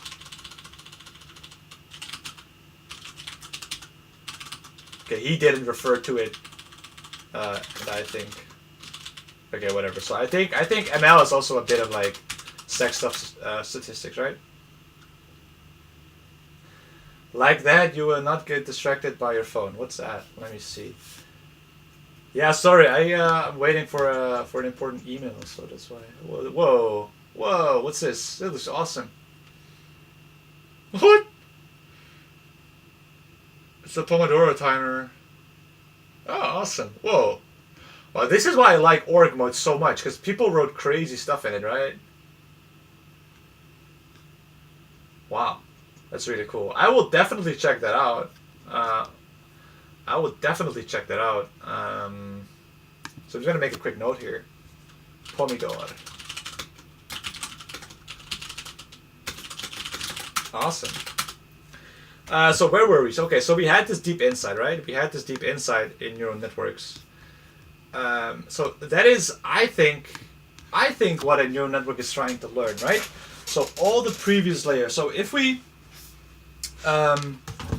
so imagine that we could handpick all the weights from layer 1 to layer n-1.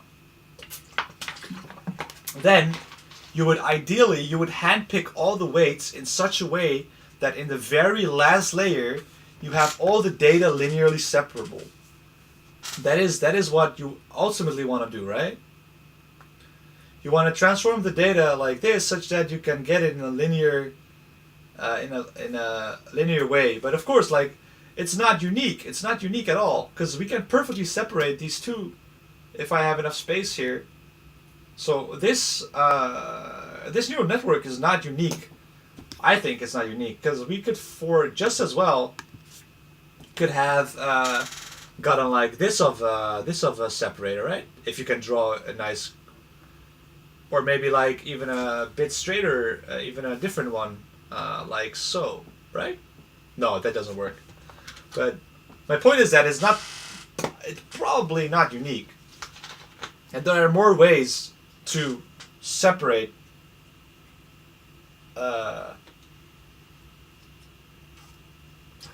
So maybe it might be interesting to see and look at the theoretical, or like, how many layers do you need? How many layers do you need to get the minimum amount of layers such that you can separate perfectly a data set? So some data sets are not separable at all, right? Some are not separable at all. Unless you're overfitting very strongly. Overfitting is something we have not delved into at all yet. So okay. So we have been working on this section for quite some time now. So let's continue now. So continuous visualization of layers. So in the approach outlined in the previous section, we learned to understand networks by looking at the representations corresponding to each layer. This gives us a discrete list of representations. The tricky part is in understanding how we go from one to another. Wow, I think this is also really cool. So I had some notes here. I'm gonna make some notes here. This guy is really smart. He really has a good idea of what linear transformations are. That is really cool to see in action. So so the first two images were just so in the first, okay, so let's see. Yeah, so let's write that down actually. So let's call this figure 1. in figure 1, we have the blue line is given by, then we have x, y, 0 from the training data. Then the red line is given by x, y, 1 from the training data. Then we have, then the blue-red region are given by just the x, y, and then the hat from the label, right? From the L. Predicted from neural net. So let's see if this compiles.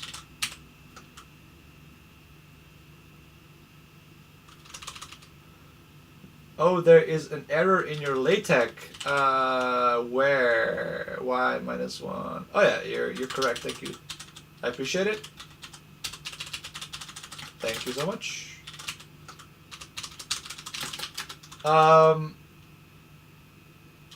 From neural net. I don't like this. Let's make it a label. Let's call it label. Can I say like predicted label? I think this is ugly, but let's try it. Maybe it's nice. Let's see. Hello?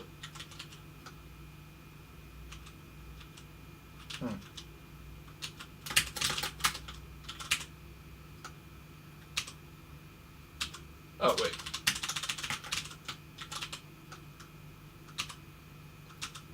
No, we want a wide hat, maybe.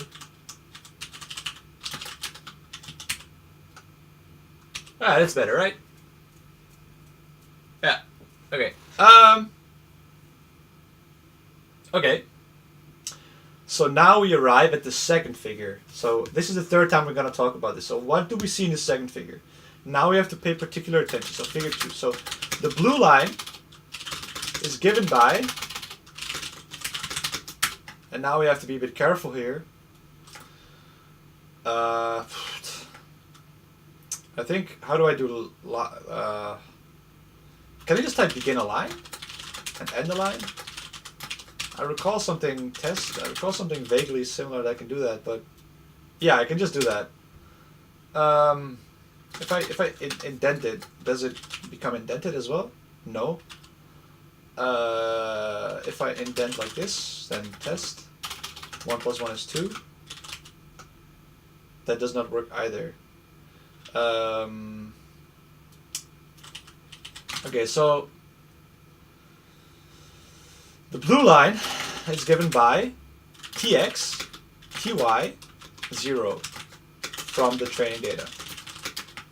The red line is given by tx, ty, 1 from the training data. The blue-red regions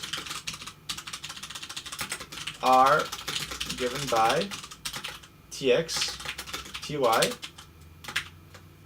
and then white hat label from your network.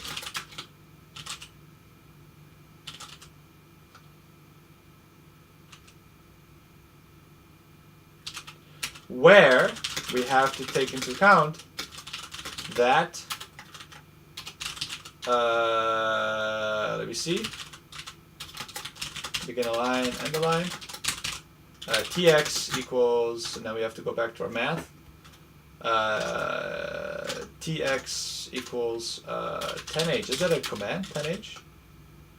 Yes, it is. 10h, x w11 plus y w21, right? Yes. And we have ty equals, so ty, tx is actually a function of like x and y, right? But 10h, and then we get x w12 plus y w22. So that should be it.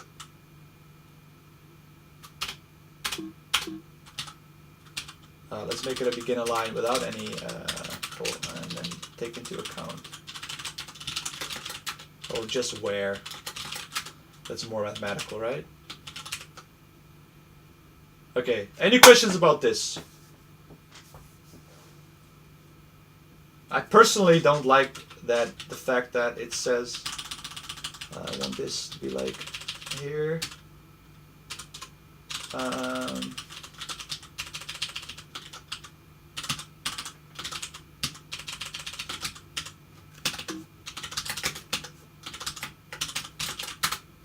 think this looks nicer. Meh. Looks a bit nicer.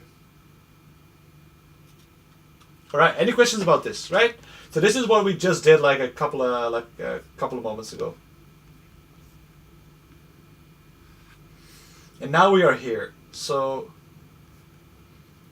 Okay. So now the tricky part, and I'm gonna quote him here because this is a nice quote. The tricky part is in understanding how to go from one to another. And in this sentence, he is referring to the fact that we take a matrix multiplication and then apply a tanh function. So I think a matrix multiplication can be seen as a change of basis. Is it true? I don't remember.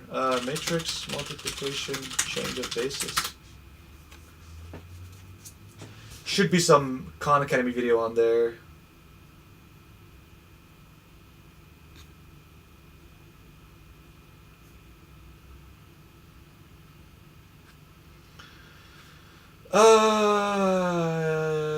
Matrix of a linear transform. Blah blah blah. Yeah, I think you can change the basis with them. So anyway, thankfully, neural network layers have nice properties that make this very easy. There are a variety of different kinds of layers to use in neural networks. We will talk about the Tangas Hyperbolicus layer for a concrete example. So tanh consists of... Okay, so what he's writing down now is a tanh, so a tanh layer consists of what? A linear transformation by weight matrix W, 2. A affine, I think, translation by vector B, and a pointwise application of tanh.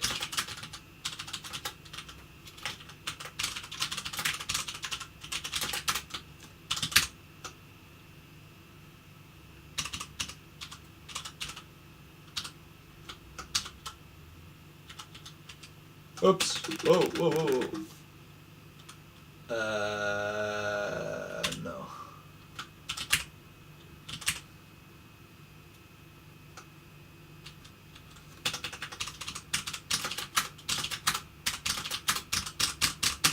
Okay, so now we get a very nice visualization, which I want to look at for 1 second.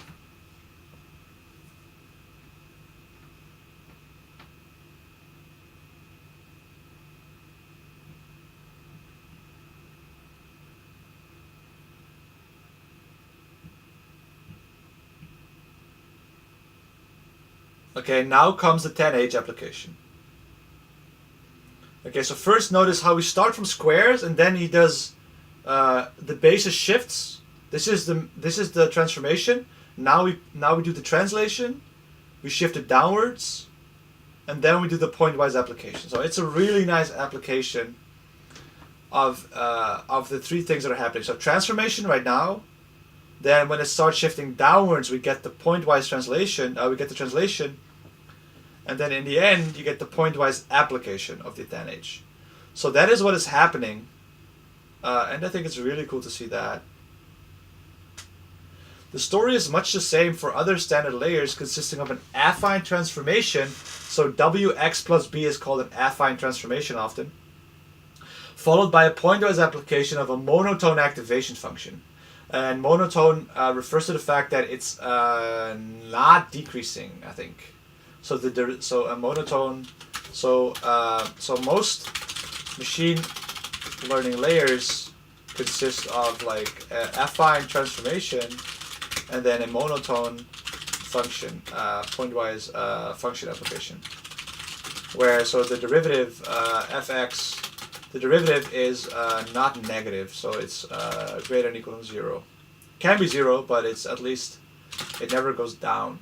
So theoretically, I think we could also, if we, okay, so maybe this is a digression that nobody wants to see, but so if instead you always chose like negative activation functions, you could also do that, right? So instead of taking a sigmoid activation function, why can't you take a minus sigmoid activation function? It does exactly the same thing, but it does it in like a mirror image form. So this gives me immediately like the fact that we use a monotone function immediately gives me the idea of why not just using a monotone decreasing. Actually, now that I read it a second time, it is nowhere implied that this cannot happen. He says monotone, right? He doesn't say monotone increasing, monotone decreasing. So he doesn't exclude my idea, so to speak. No, the bias. So Leyendecker77 asks, the answer is no. I think the thank you so much, Greeny996 for the follow. I really appreciate it. You are my 36th follower. No, I think the affine transformation is the weight matrix multiplication times the so the weight matrix times the data plus the bias. That's the affine transformation. I think. I'm not sure. So it preserves points, straight lines, and planes, right?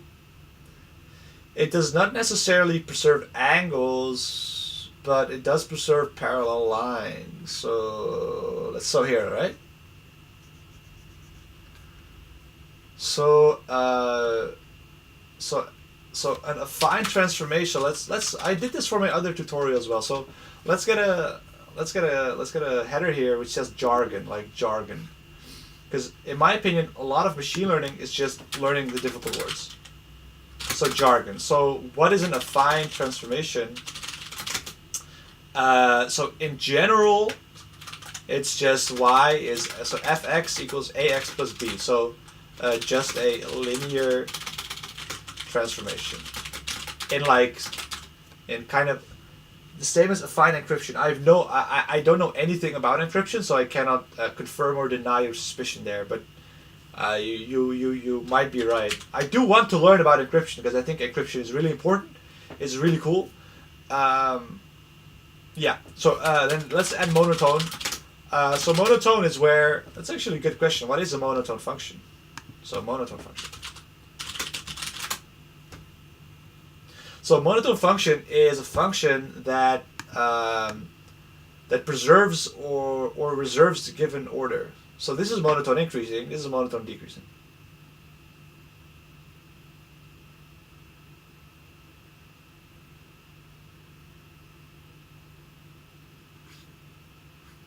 So let's see.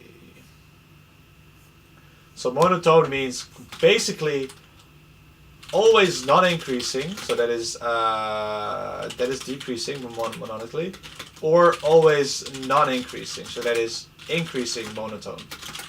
That's just a kind of an informal way of saying that. Okay, so we let's continue.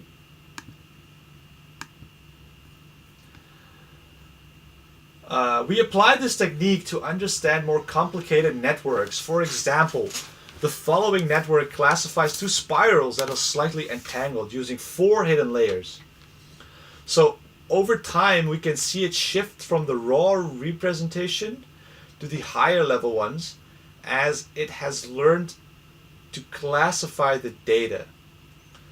While the spirals are originally entangled, by the end they are linearly separable.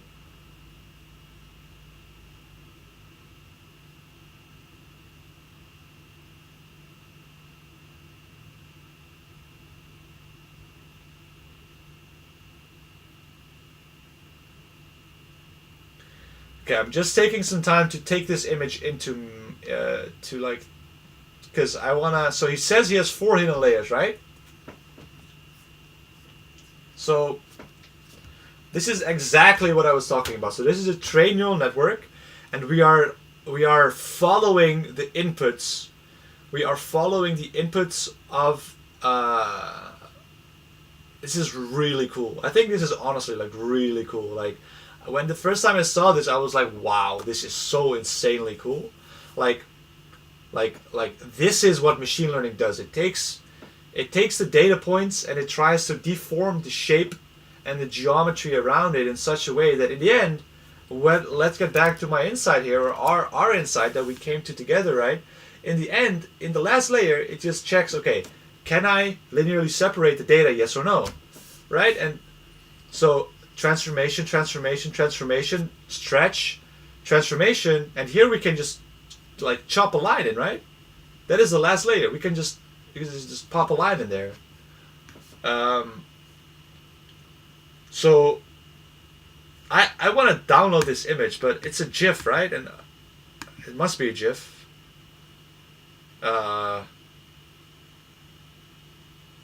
Is it a GIF though? I wanna get the different stages in there. Okay, so it's a GIF. Can I open? How do you edit GIFs? Like, can I get like frame by frame? How to edit GIF frame by frame? No idea. Split image in frames. Sure, I'll take that. All right. So max file size is 35 gigs. We have a 35 MB. So. All right, I'm gonna upload it. So the stream quality is gonna be a bit worse for a second. So bear with me here.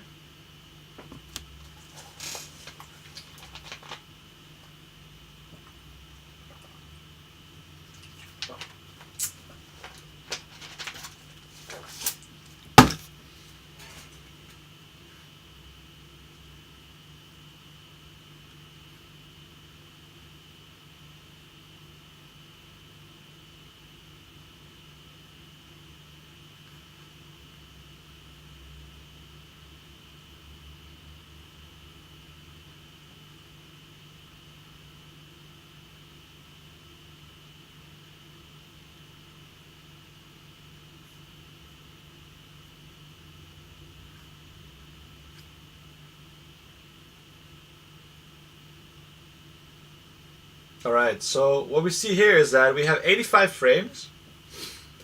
And I'm not sure if it gets everything. Alright, so I saw your post on Reddit and I thought I'd check this stream out. I'm good so far. Thank you so much, man. Yeah, like I didn't want to toot my own horn too much, but I thought, hey, maybe people enjoy it. So yeah, I mean, I'm studying machine learning, and I just want to share what I learned with everyone, and hopefully I can teach one or two of you guys something that I'm learning, because we're learning together, right? It's not like I knew this before I started the stream, so we're coming to new insights together, and I think that's really interesting. I think the interaction between the chat also keeps me on my toes, right? If someone asks a difficult question, I have to think like, oh yeah, what is this about again? So I want to copy this. I want to copy this, and let's see if I can extend. Alright, so my timer just went, and I'm gonna... my timer went, and I'm gonna quickly fill in the super work spreadsheet. Give me 1 second. Finish the continuous visualization. We actually did not finish that, so... we took an hour almost to get like through like half a page, but I do think we came to some really deep insights, which is I think more important than finishing the tutorial, right? So let me fill that in real quick. Did we finish? No, but that's fine. Okay, so in the last, what did we work on? So we worked on generating these insights, right? So we worked on generating deep insights into how neural networks actually really work.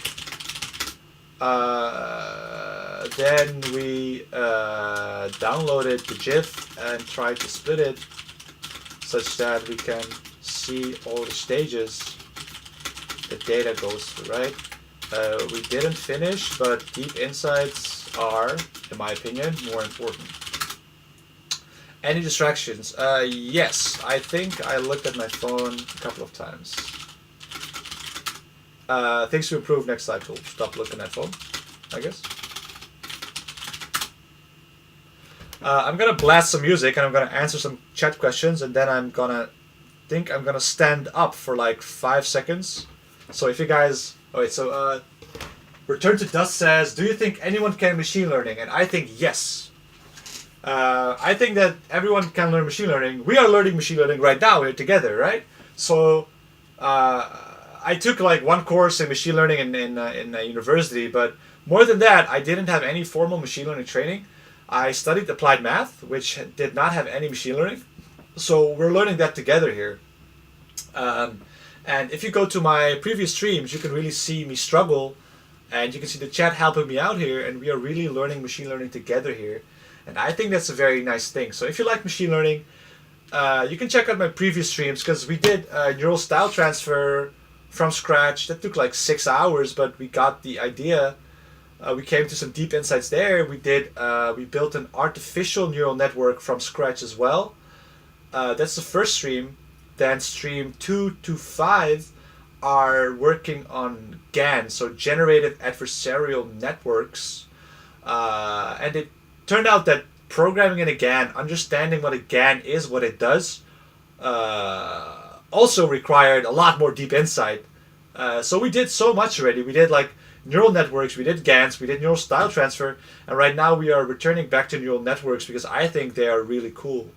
But to answer your question, yeah, I think that everyone can learn machine learning. Like there are some prerequisites. Like you want to know Python. Okay, so you don't need to know Python. You can use any programming language, of course. But Python has a very good. Python has like a great support system, because the point is that many people use Python. So if you have a question, the probability that someone had the same question in Python is going to be way larger than if someone had the same question and you are programming a Lisp, right? And then you want to have a very strong understanding of linear algebra. So I was fortunate enough to think that linear algebra was like the coolest thing I've ever seen. So in high school, you learn how to solve these equations, right? You learn how to solve. Let me get some space here. In high school, you learn how to solve questions like y equals 2x plus 1, right? Or 2x plus a, and it goes through like xy equals, I don't know, 0, 0, right? But linear algebra is just this, but on steroids, and I thought that was so insanely cool that I really studied a lot, and I'm now reaping the benefits from paying attention in linear algebra class, because machine learning is just linear algebra on steroids, basically, along with some functional analysis and mathematical optimization. Tamuel says Python frameworks plus. Yeah, so you got Python frameworks 3, right? Yeah, there are many, like TensorFlow, Keras, all those things are written in Python, and you interface. Okay, so they're not written in Python, but you interface with them using Python, right? So I would suggest learning Python. Python on itself is actually very interesting. So that's another good idea for a future stream. I want to learn more about Python, and then I mean Python in the sense of I want to implement merge sort. I want to implement bubble sort, and then in particular in Python, and then in Python as well. I also wanna reverse a string in C. I've heard that turns out to be relatively difficult, so maybe I'll try that. And I want to make like motorcycle computer vision, because I drive a motorcycle. And motorcycle driving is really dangerous. Like, every time you're on that bike, you realize, oh, if something goes wrong, if someone is asleep behind the wheel, I'm the one being screwed. Like, so I wanna. So that is something that is very close to my personal, to my heart, so to speak, because it like would literally make my life safer if I could predict where people. Because like in those situations, if a car swerves, is bubble sword not a real thing? It is, right?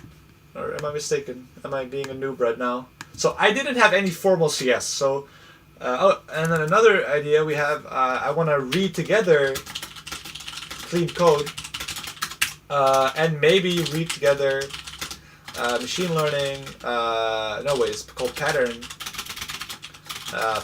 recognition by Bishop, by Christopher Bishop. It's a very good ML book. So yeah, so these are not really machine learning. So Liondecker77 asks, is there a link to the source material for the stream? So as of right now, I think if you go to my GitHub, I have some of them open. Yeah, so that is the file. I will upload this org file. Maybe I can do it now, but I have to log into GitHub. And I'm kind of lazy. I don't want to do that. Oh, here's a nice first picture, right? Okay, so I have 13 people watching, so I hope you guys are willing to wait for like, I don't know, 5 minutes while I'll stretch my legs, because I didn't take the last break as well, so I've been sedentary for way too long now. So hopefully you enjoyed the stream so far. In the next stream, we will continue working on I'm gonna dissect this GIF, right? And I'm gonna explain exactly what we are seeing here, and we might be able to figure out. So I think we'll have enough things to bite in this tutorial, which I think is a really cool tutorial, and I'm really glad to have you all here and to do this together, because, I mean, F is for friends, right? You do stuff together. So I'm gonna take a 5-minute break, and hopefully you guys, I'm gonna make some tea, and hopefully you guys are willing to stick with me here, bear through my break screen here. No, not this one, but the small one. I'm gonna leave open the super work so you guys can see what we accomplished already so far, which is actually, we came to some really deep insights already, so I'm really glad about that, right?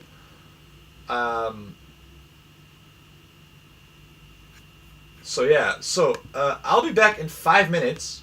Thank you so much for tuning in. Hopefully you guys are willing to wait 5 minutes until I get some tea, and I'll be back in a second. Thanks, guys.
Hey guys.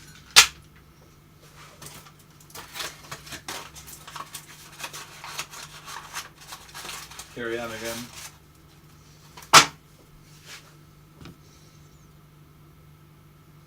Oh, 12 viewers, that's awesome. Thank you so much for staying tuned in with me.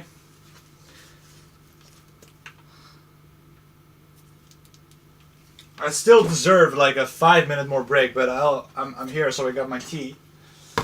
So if you have any questions in general, like, feel free to post them, right?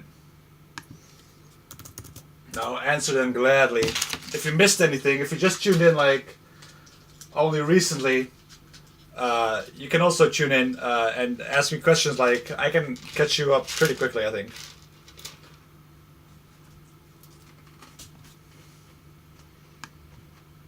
I might mute my mic because I'm gonna eat something. So, because I don't want you guys to hear all this sound, right?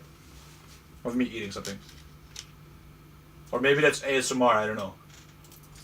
I honestly didn't understand ASMR until I saw some video of Gordon Ramsay whispering in my ear.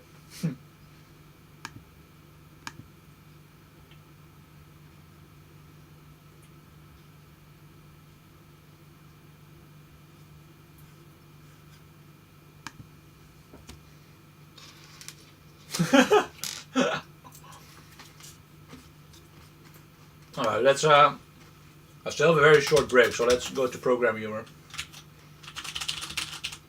Oh.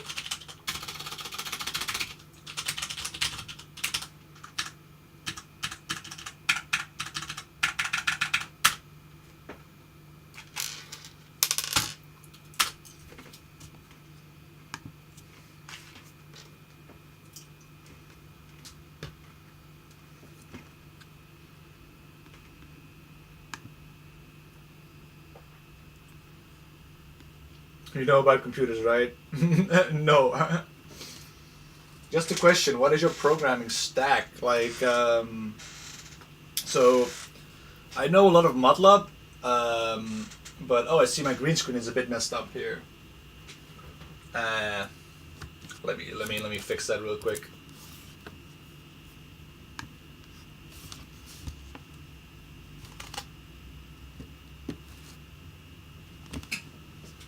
Alright, now it's fixed. My programming stack, yeah, I think just Python mainly. Like, I don't use much else. I do everything in Python. If I can't do it in Python, I'll find someone else to do it. I don't know, Python is such a nice language. The focus is right now on learning machine learning and using the tools you know best, right? But I should learn some new languages like Haskell. I think I want to learn Haskell. Yeah.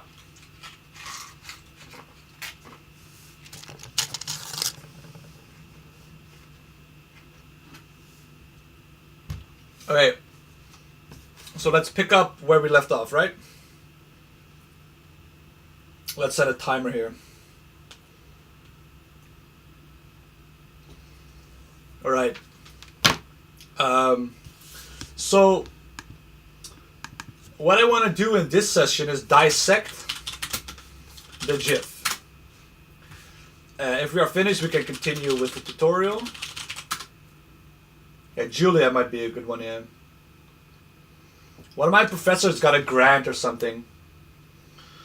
Okay, so Tamwheel says, if you want to learn Haskell, I'll follow you. So let's put that on the list of learn Haskell together.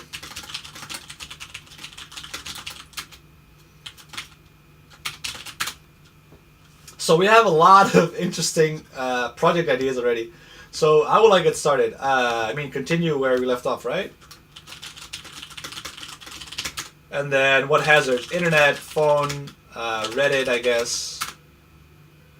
Yeah, so let's dissect the GIF here. Let's get rid of this one. And then we try to copy this, right? We try to copy this. What is happening? Oh wait, copy means that we... Okay, so that's... If I click on this... If I save it, what happens then? I got a GIF. Okay. But I want to split it.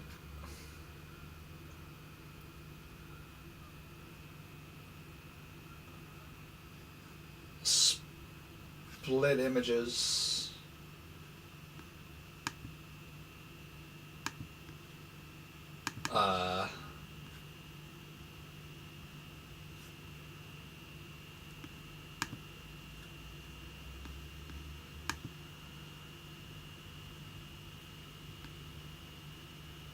Oh, wait a second.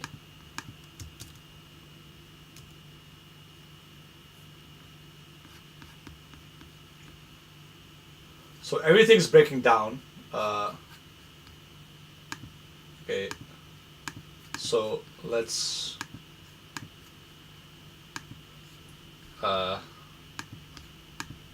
GIF to sprite sheet. I want to get individual images, like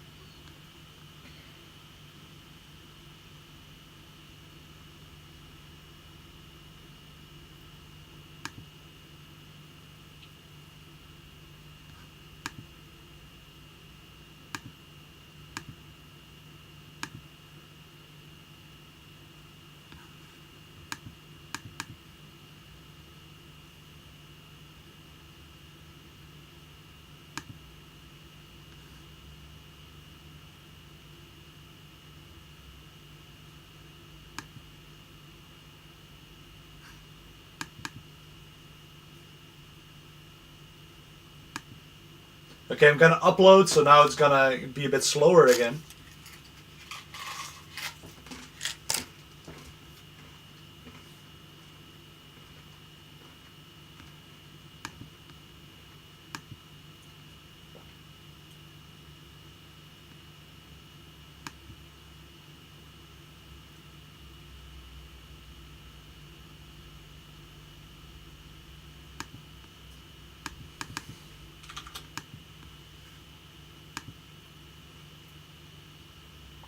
Alright, convert to style sheet, baby.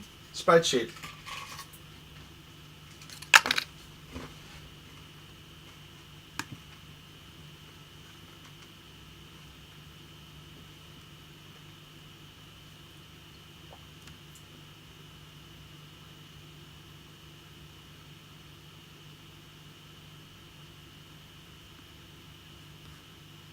Awesome.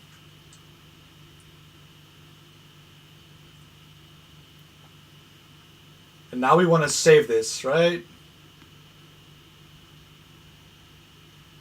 What are you trying to do? So, as we saw, so what he showed us in the GIF, right? You saw the GIF from the last picture. So, what I want to do is I want to explicitly point out what is happening. Like, when are we doing the weight matrix transformation?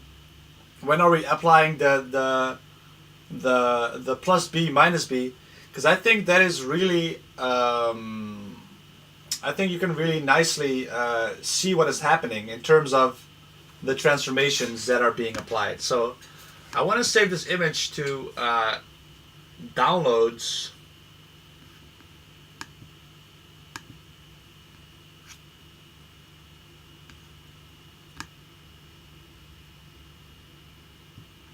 But it might...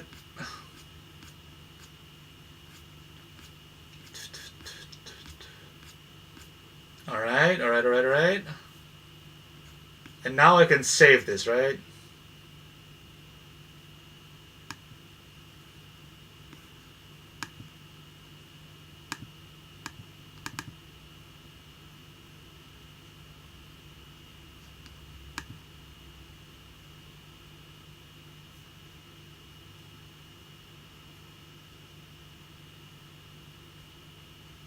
And we can open this with Photoshop.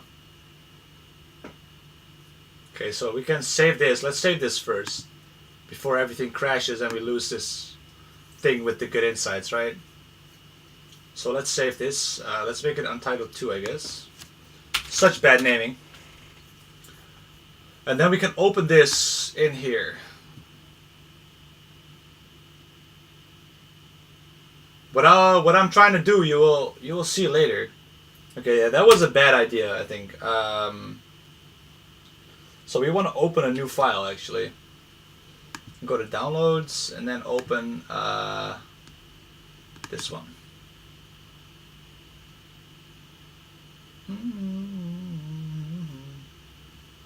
Okay, and then we can zoom in. We can zoom into like 100. And there's like 100.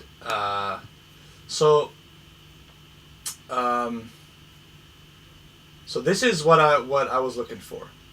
So this is the original file, right? I'm gonna expand the canvas here and I'm gonna make it twice as large. So let's make the canvas twice as large. Width is gonna be the 100 additional percentage. And this is the original one, so I'm gonna quickly fill it in with white. What?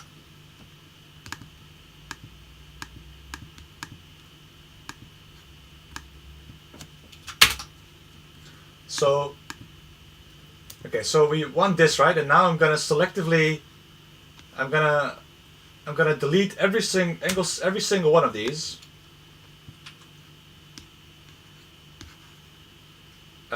Until we get to somewhere. See, we are now applying the linear transformation, and now we are applying the 10H.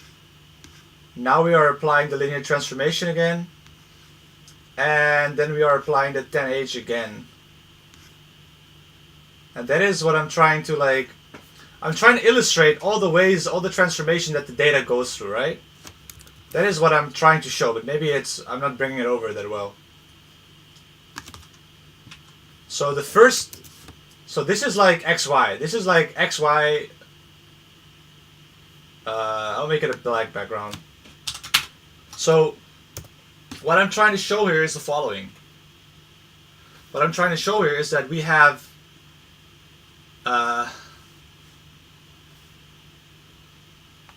what I'm trying to show here is that we still have the same XY 0, we have XY1, and that's it. And then in the next session, or what I want to show here is that we're not plotting XY1, but we are plotting WX plus B, and then where you have X1. How do I do this properly? Yeah, so I plot this, and then where in now X is XY, okay? And then you get B and you get a 1. And you get WX plus B instead and with a 0. But that is exactly demonstrated in the following image. So that is exactly up until here. Here we start transforming it. You see this? It's not linear anymore. So we have to go back. So let's take it to be this this figure. Let's cut this image.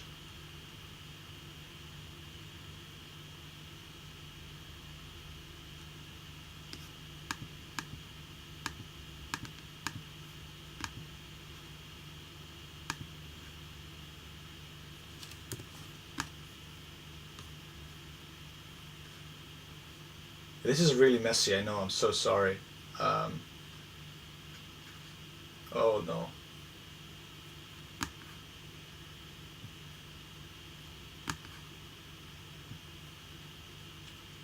If this is unclear, which it probably is, I'll stop. Because this is really annoying for me as well. Okay, wait, I have a better idea. So... Okay, so let's call this stage 0. Let's call this stage 0. Sorry for the confusion here. So, stage 1. Then we're gonna make a screenshot. We're gonna empty the screenshot directory. and it's going to delete all of this. It's probably not necessary. So we're going to make a screenshot of this. So this is like number 1. Then we're going to scroll down, and now we see the linear, and then we apply Wx plus, let's say that's this part.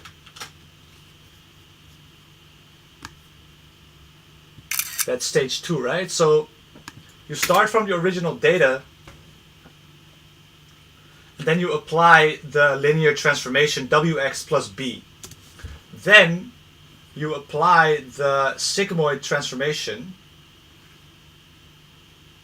and now we have to be a bit careful here. So you apply the sigmoid transformation. Let's say that happens here. So from applying the linear transformation, you apply the sigmoid transformation, and then you apply you stretch and deform using another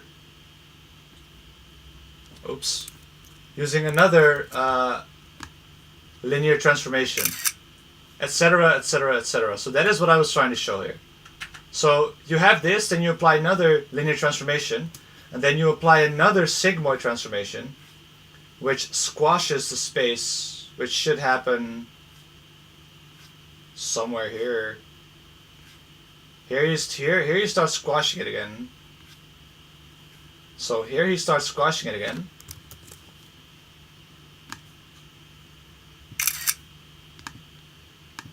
So what you do is, like, you have this, you stretch the space, you squash the space. You stretch the space, you squash the space. You, etc., etc., etc. That is like, so you have the data, you stretch, you squash, you stretch, you squash. And then you have to stretch again, which happens here, right? So now it becomes larger and larger. So you stretch again. And then in the end, but you can barely see it, you squash again. And maybe I skipped one of the layers, but that is the whole idea. And in the end, so what the idea here is, you have data, you stretch it, you squash it. You have data, this is squashing, you stretch it, you squash it. Then you stretch it again, then you squash it again. And now you can see that you can draw like a perfect line. You can draw a perfect line in between this, right? And now they have become linearly separable. That is the idea I wanted to convey here. And with the GIF and the big with a very big GIF file that sucks up a lot of memory, I realize that now. So if we expand this untitled 2 a bit, so canvas size, let's give it a nice 200% extra, and then we make it black again. If we now import the first image here, so we start from the original data, right? Original data. Sure, and then let's make it 30 and 30 or something. 25, 20. So the quality is like an abomination, but so we start from the original XY, right? This is so we start from the original XY. Then I'm gonna, so if I say stretch, that refers to Wx plus b. If I say squash, that refers to tan h of some argument. Let's say Wxb, right? Because that is basically what we're gonna do. So we start from the original data, and then we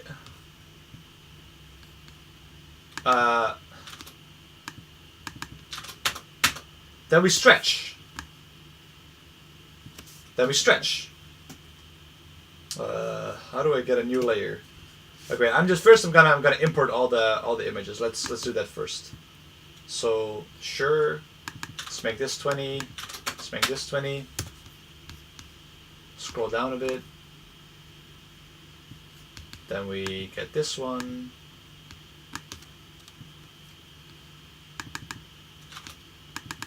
Da, da, da. Squash. See? Squash. Stretch, squash. So basically, a neural network is just like a data stretcher and data squasher, if you think about it from that angle, right? It just takes the data, it stretches it, it squashes it. It stretches it, then it squashes it again. And in the end, it hopes it can mangle your data in such a way that it allows it to be linearly separable. Like right now already, you can see it's after stretching, you don't even need another squash, right? So let's do it here again, the final one. So let's make this smaller. Oh, where did it go? Oh, there we are. So 20 and 20 width. So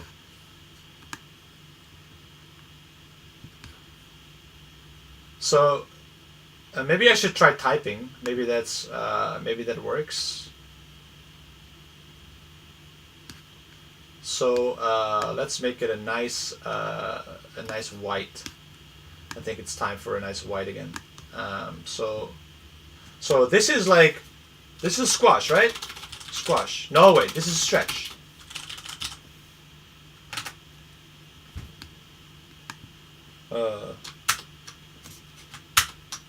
Right? So we stretch. I like writing more, I think.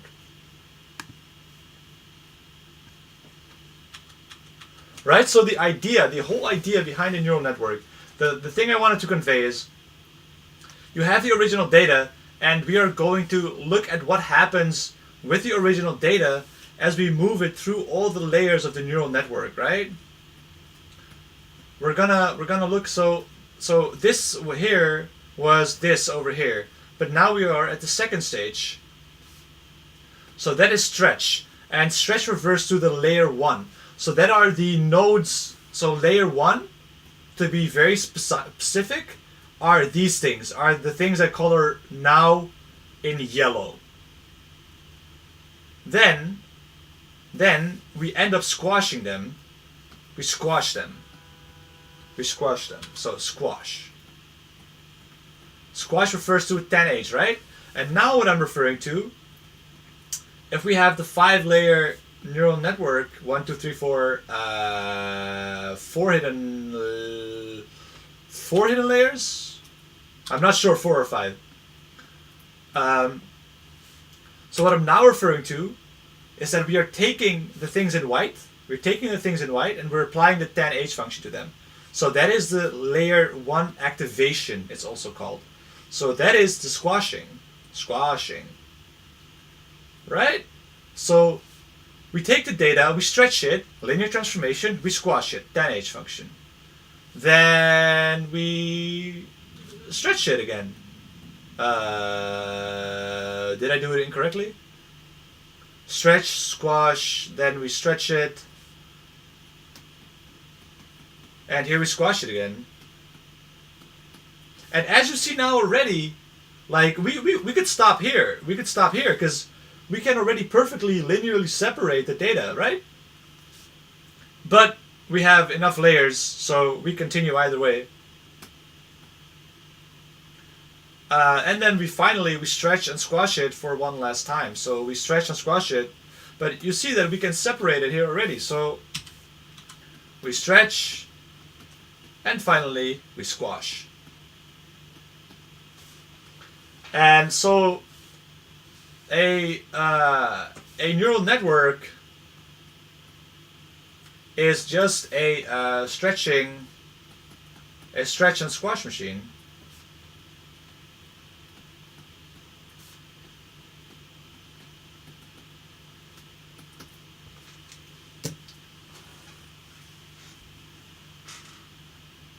I think we can be satisfied with that answer. I think we can be relatively satisfied with that answer, right? All right, so I'm going to save that. I'm going to save that so we don't lose it.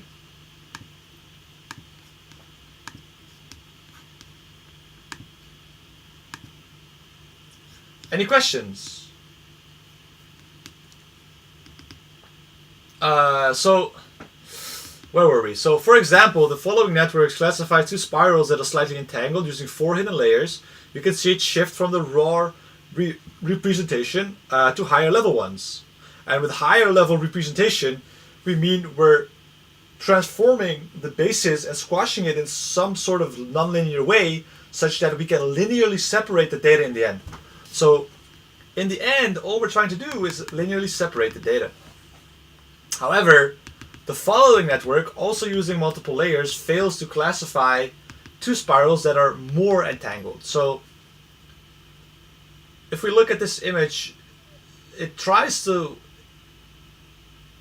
it's unable to linearly separate the two, right? It keeps squashing, it keeps stretching, but as we see, it stretches now. Now it squashes, then it stretches again, then it squashes again, then it stretches again, then it squashes again, then it stretches again, and finally it squashes again. So that's 4, then a stretch, squash, that's 5. So that's 5 hidden layers, or 4, either one. It's worth noting here that these tasks are somewhat challenging because we are using low-dimensional neural networks. If we were using wider networks, this would be quite easy. And then he refers to the Andrej Karpathy tutorial on ConvNet.js. So now we're going to talk about the topology of 10H layers, and in all honesty, I know very little about 10H, about topology. So this is going to be just as new for me as it's going to be new for you. So let's reset and take our notes with us. So so what insight did we get? So we figured out that a neural network is just a stretching and squashing machine. It first stretches the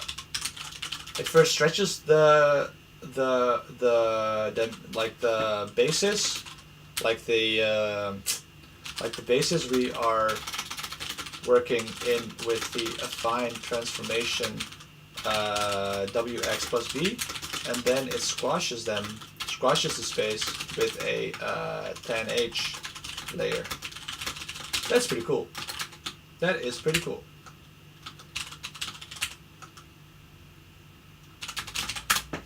Okay, so now we're going to talk about the topology. So each layer stretches and squishes space, but it never cuts, breaks, or folds. So each layer, it like stretches or squishes, but it never cuts, breaks, or folds. Intuitively, we can see that it preserves topological properties. For example, a set will be connected afterwards if it was before. Transformations like this, which don't affect topology, are called homeomorphisms. So let's write that down in the jargon. We have a little nice jargon here, right? So let's write down homeomorphism. A transformation that doesn't affect topology, or more formally, bijections that are continuous functions both ways. Okay. So, theorem. A layer with n inputs and n outputs are homeomorphisms if the weight matrix W is non-singular. One has to be careful about the domain and range. So n inputs and n outputs.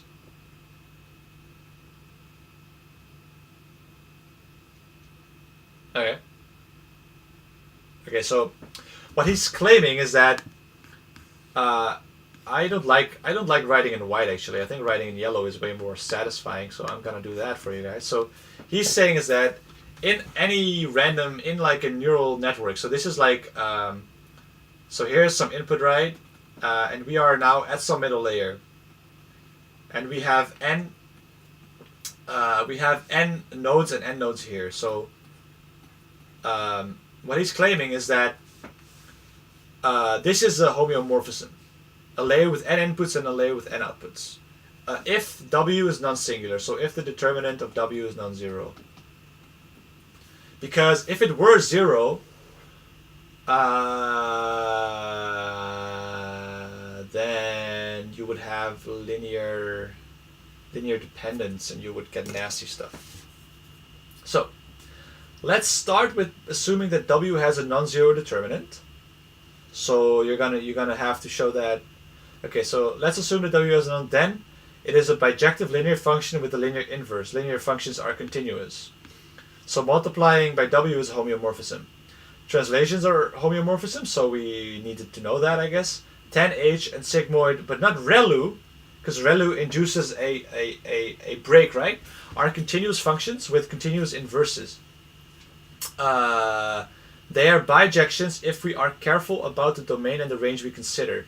Applying them pointwise is a homeomorphism. So if W has a non-zero determinant and we are using sigmoid soft plus tan H but not ReLU, our layer is a homeomorphism. So why is ReLU not a homeomorphism? Let's figure that out. So a homeomorphism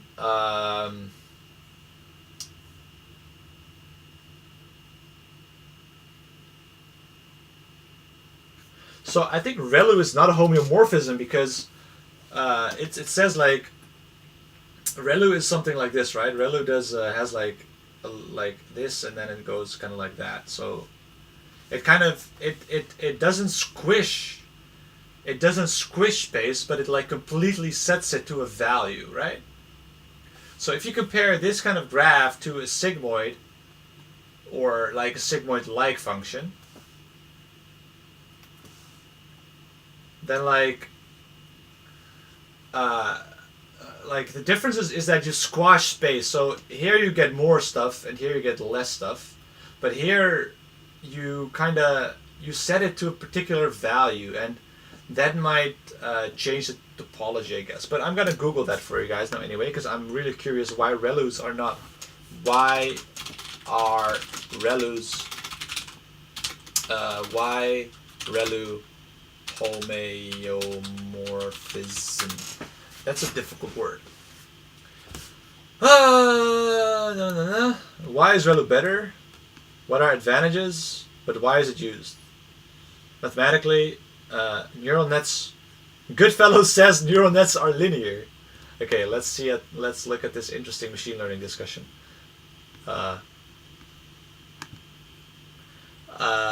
Vanishing and exploding gradients. ReLU has a disadvantage, and its expected value. No limitation on the output, so the expected is not zero. Blah blah blah. It has some sort of normalization. It's a non-saturation of its gradient. It greatly. Okay, so you use ReLU because of the non-saturation of the gradient. Sparsity effects, regularization. ReLUs can be implemented by thresholding a matrix of activations at 0. That's true. Dropout, batch norm, AlexRu.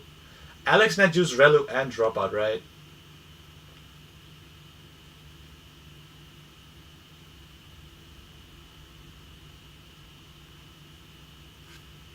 Okay. Yes, neural nets turn out to be more linear as a function of their inputs than we expected. More precisely, neural nets are piecewise linear, and the linear pieces with non-negligible slope are much bigger than we expected. Neural nets are definitely nonlinear as a function of their parameters. You can see this in figure 4 of our paper. So this guy, oh wait a second, this guy is actually Ian Goodfellow. So this is the guy that invented GAN. So let me this guy is really famous. So let me open up my ML notes. So this guy is this guy, so Goodfellow. So he invented GANs, which we spent multiple hours studying. So his word has a lot of carries a lot of weight, right? So he says. So wait, the question is. So this was posted 2 years ago. So the question is, they say that neural nets can be fooled by adversarial examples because of their highly linear nature. I thought neural nets were highly non-linear classifiers. Could someone shed light on what I'm missing here? And then Ian Goodfellow, who works at Google Brain, says, Yes, they turn out to be much more linear as a function of their inputs than we expected. More precisely, neural nets are piecewise linear, and the linear pieces with non-negligible slope are much bigger than we expected. Neural nets are definitely non-linear as a function of their parameters. That makes sense. So what he's saying is that you can that's another cool idea for a future stream, like adversarial examples, right? So I'm gonna add that to the list of future projects. So adversarial.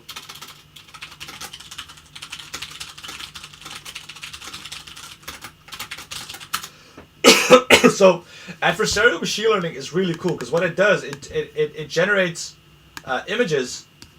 So let's get an example there. It generates images that machines completely fail to recognize, but humans have very little trouble seeing that what they are, right? So we can see that this is a panda, right? And then you add an epsilon of some random noise, and suddenly it's a gibbon. So you have a duck. Can I make this bigger? This is really funny. Can I make this bigger? So you have a duck, and you add some noise, and then you have a horse, or you have.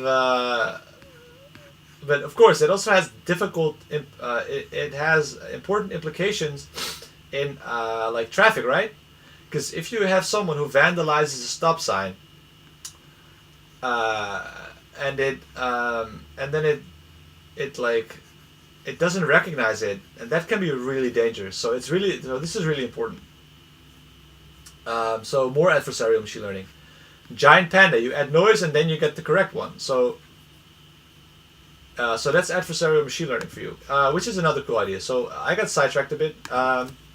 So we were talking about topology, right? So this is kind of boring. That's not boring, but I'm not going to do it. Topology and classification. So here we have a circle, and we have another circle.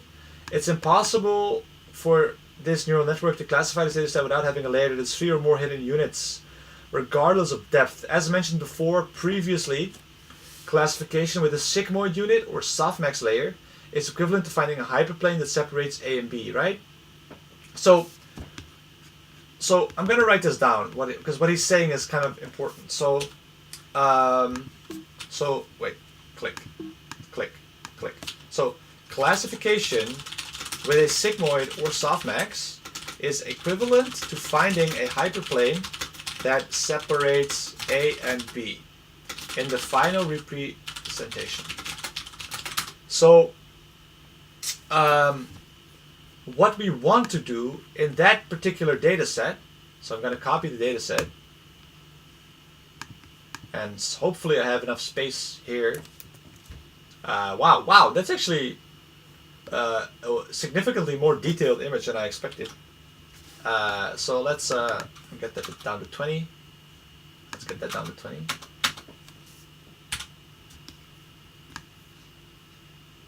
So what we want to do, if I now do like image free transform, layer, no image, and then image rotation adjustments, free transform, analysis, image trim crop layer edit free transform. If we kind of wanna I wanna do perspective. I mean, edit perspective. So what we are trying to do here is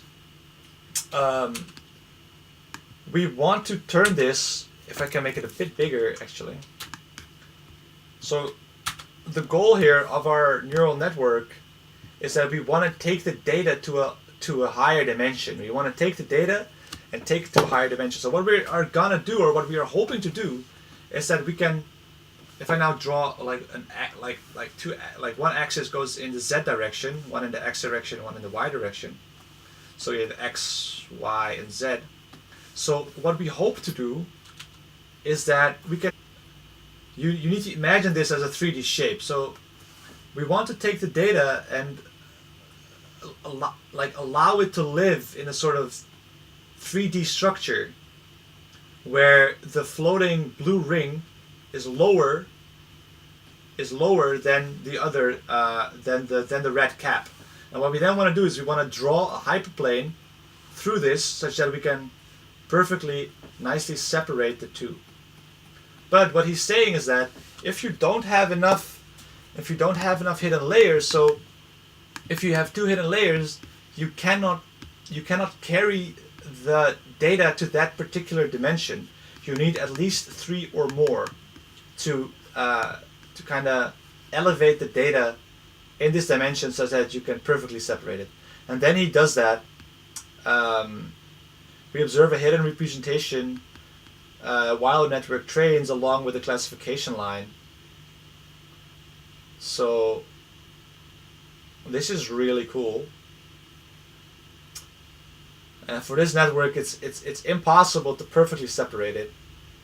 And then in the end, it gets pulled to a rather unproductive local minimum.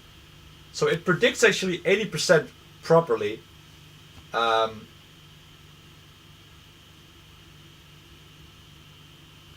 So there is oh wow, all right. So what I said is exactly what I tried to convey here, right?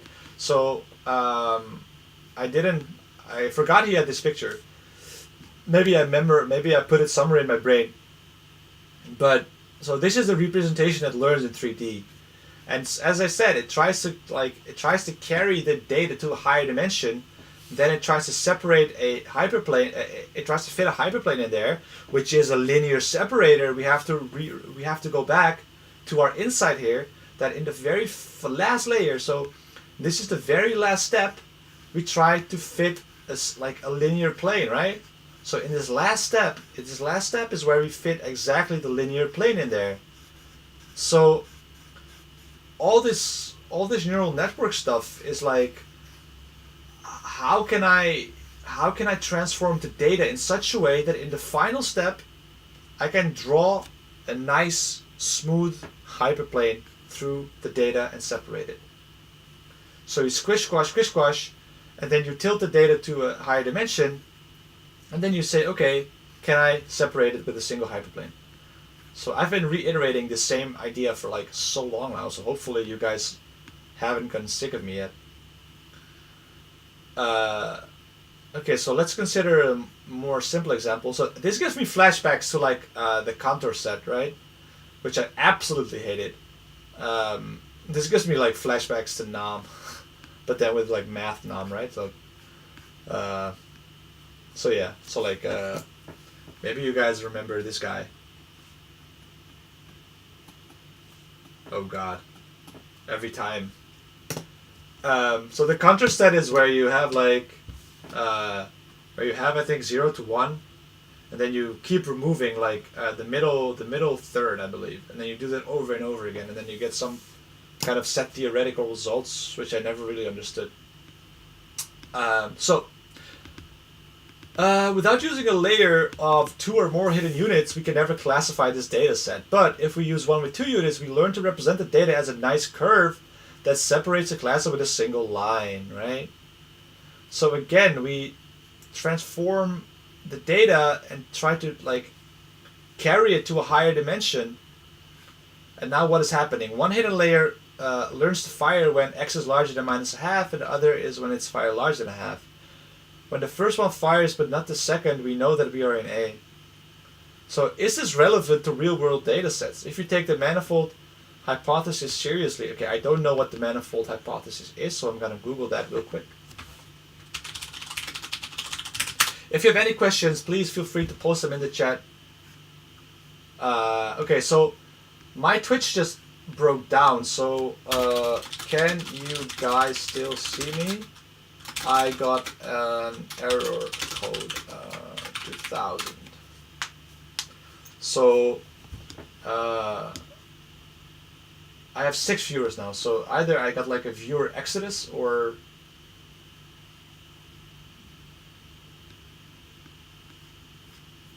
I am still streaming, right? Okay, I'm gonna refresh my dashboard. Hey, I'm not illegal, dude. I don't think I've seen you before here. If you enjoyed the stream, please feel free to follow me. Jack my Rich up. I haven't seen you as well, so if you like this kind of content and you want to see more of it, feel free to follow. Oh, I'm so sorry, Wineball. I missed you. I didn't hear the sound. I think I was doing something else. Thank you so much for the follow. You are my 38th follower. That really means a lot to me. So I'm shooting for 50 followers and I'm getting really close. So that's really exciting. Yeah. So okay. So why do I want to get 50 followers? I want to get 50 followers so I could kind of plug my. So I can get like sub features in, right? So I can reward people that watch my content regularly. Because I had some really nice people who started with me from the beginning. Well, I mean, I'm kind of exaggerating here because I started streaming last week. Thank you so much, Jack Meyer Richup, for following. You're my 39th follower. So, yeah, so when so I'm passionate about a lot of things. Data science is one of them. Studying is one of them, just education, like learning and stuff. And there are a lot of good books that I like that I would recommend, right? So I'm this kind of guy that I don't want to plug stuff that I don't believe. But if there is something, so my friends always come to me for like product advice, because if I only buy something if I'm like 200% convinced that it's good for me. So if I have a product, I can truly give an honest review of whether I would use it, whether I do use it, what are the pros and the cons, and that way I want to recommend some books that I think that are really helpful and that helped me a lot in just making sense of the world and like solving problems and machine learning and data science and I don't know. So yeah, so I'm really trying to get like those 50 followers and I only need 11 now. So I got quite some followers today. That's so nice. I got 1, 2, 3, 4, 5, 6, 7, 8 followers today already. So my viewer count suffered pretty hard. It took a pretty hard hit. I think so I hide my viewer count so I don't get distracted by it, because it's not about the viewers, right? It's about the stuff that I'm trying to produce here. But I think a lot of people's Twitch got thrown out, and maybe they were AFK or something. So let's continue. Okay, so let's go to the manifold hypothesis, right? This is a big Wikipedia page. So let's go hypothesis. So this Wikipedia page is just as scary for me as it is for you guys. Let's see. So the manifold hypothesis is that natural data forms lower dimensional manifolds in its embedding space. So there are a lot of words that I don't understand. So I'm gonna write them down. So when you see words you don't understand, don't panic. Okay, I'm gonna write down those words. So we need to hyperplane. Okay, that's my timer. I'm gonna write down the words and then I'm gonna take it. Now I'm gonna continue actually. So we need to write down. So what is the manifold hypothesis? So manifold hypothesis, that's one. Then what is natural data? Then what is an embedding space? Yeah. So what is natural data? So let's look at what is the manifold hypothesis. There we are. So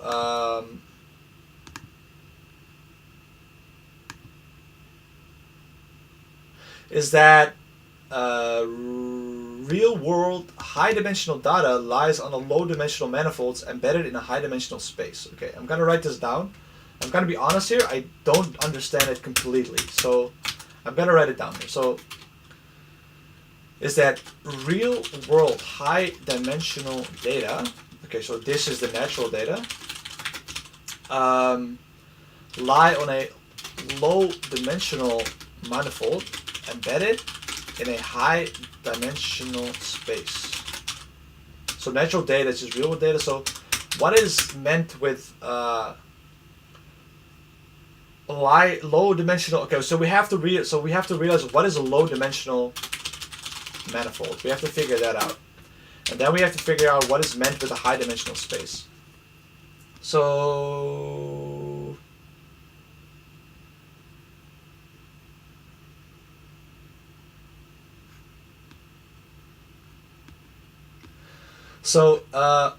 in the previous example, one class completely surrounded the other. However, it doesn't seem very likely that the dog image manifold is completely surrounded by the cat image manifold, but there are other, more plausible topological situations that could still pose an issue. So another interesting data set is two linked tori. Wow, alright, so that is interesting. I think if you zoom in, you can see all the different points. Do I want to zoom in? Not really. That's really cool.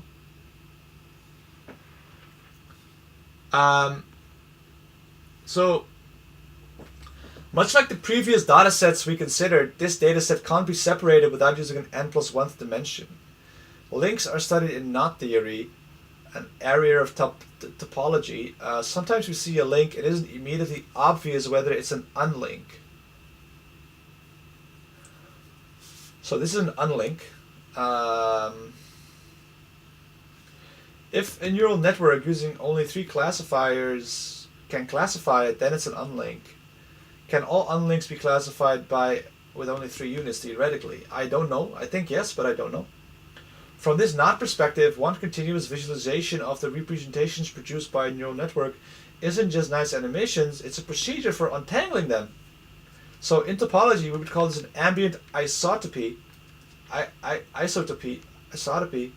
between the original link and the separated ones.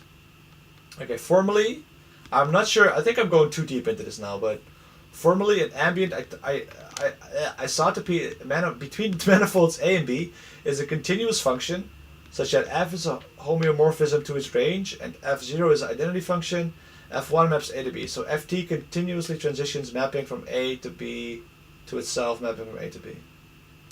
Huh. Okay.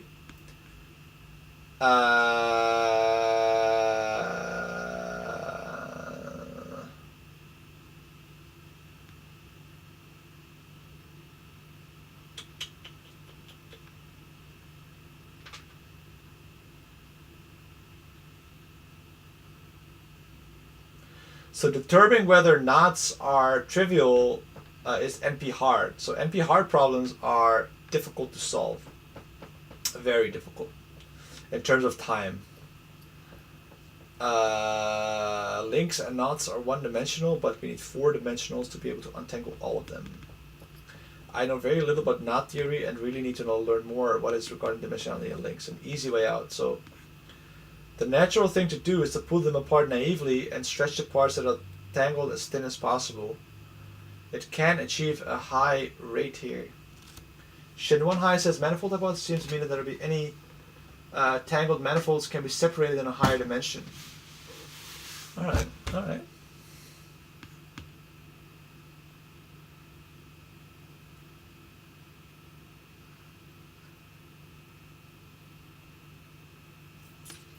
That is basically what machine learning is about, right? So it would present itself as very high derivatives for the regions trying to stretch and sharp near discontinuous. We know these things can happen.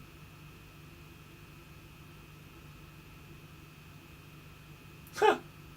Where they're able to modify the data samples and find slight modifications that cause some of the best image classification neural networks to misclassify the data. That's crazy. Penalizing derivatives, since these local minima are absolutely useless.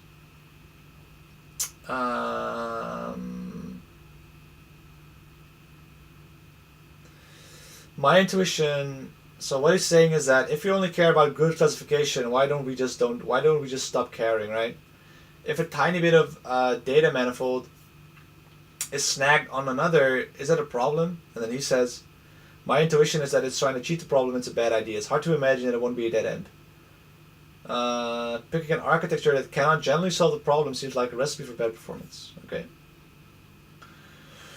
The more I think about standard neural network layers, that is, with affine transformation and a pointwise activation functions, the more disenchanted I feel. I feel similar. It's hard to imagine that these are really good for manipulating manifolds. So perhaps it might make sense to have a different kind of activation layer that we might use in like composition with more traditional ones, right? It's a vector field, so we want to shift the manifold, so vector field, and deform space about it. So what he's saying is that like, so why not instead of affine transformation plus a pointwise activation, why not use like a vector field and then deform space, right? I think that's cool. So the vector field here, it seems quite nonlinear. This is inspired a bit by the radial basis function. Excuse me. I've also begun to think that linear separability may be a huge and unreasonable amount to demand from your network. K natural neighbors, MNIST, 2-layer convolutional, no dropout, 1% test error. Then I dropped the final softmax and used K and N. Test error of 0.0%.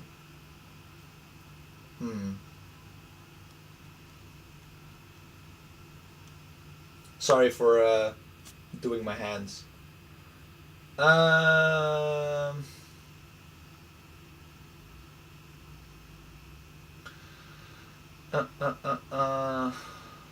me see. So, conclusion.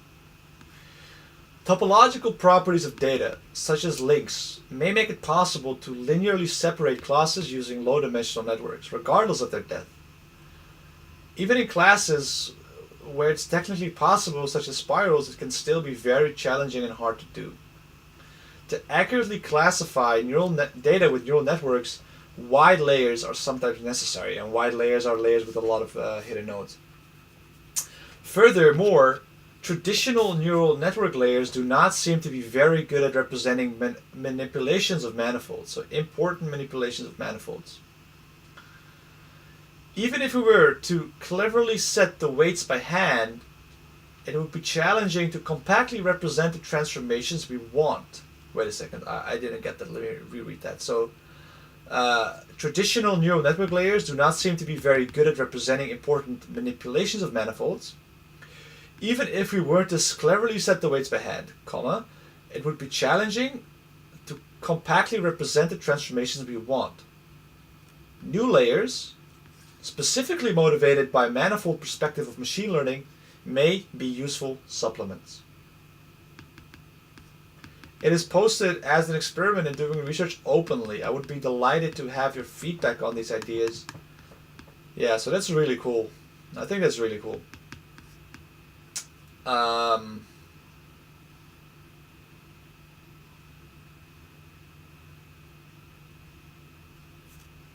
Yeah, so this is in 2014, right? So then already, like, machine learning started becoming huge, and so actually our timer stopped like way earlier. So our timer. So let's say 4:30. No, 16:30, of course, 16:30. So we dissected the GIF and we actually finished the tutorial. So we dissected the GIF and finished the tutorial. Any distractions? No, things should improve next cycle. I don't know. So are there any questions about this? I have to admit, I don't truly understand. So I understand it from like, basically, I understand it up until the manifold hypothesis. Then it starts becoming really vague for me. Like, then it starts at the point where I can kind of explain what it is, but I can't really do the math on it anymore, right? And then this is really interesting. So why do we need neural networks? Like, why do we need that particular form, right? I'm a very advocate of having like a healthy dose of skepticism. So why do we need sigmoid layers? Why 10H? Why is it a neural network, right? So I think those things are really interesting to think about.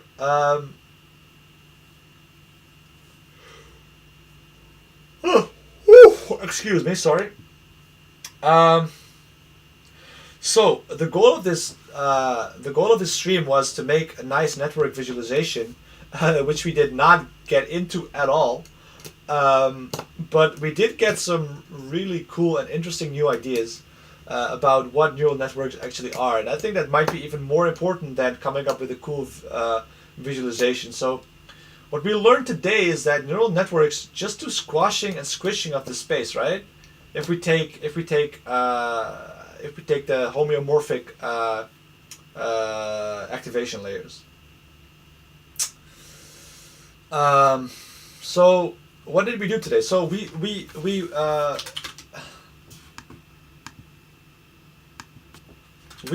went through the tutorial of Chris Ola in its entirety.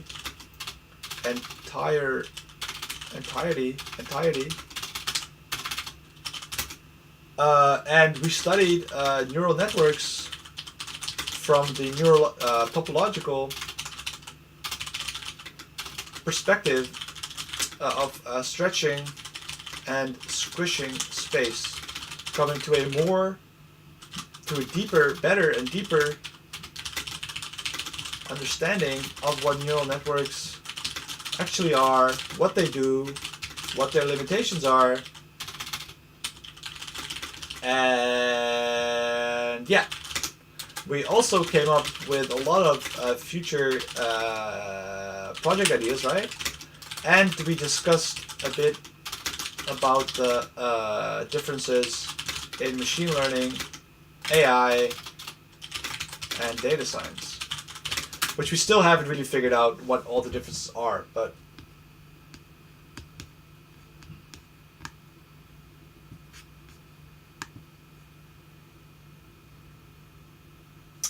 how did this compare to my normal work output?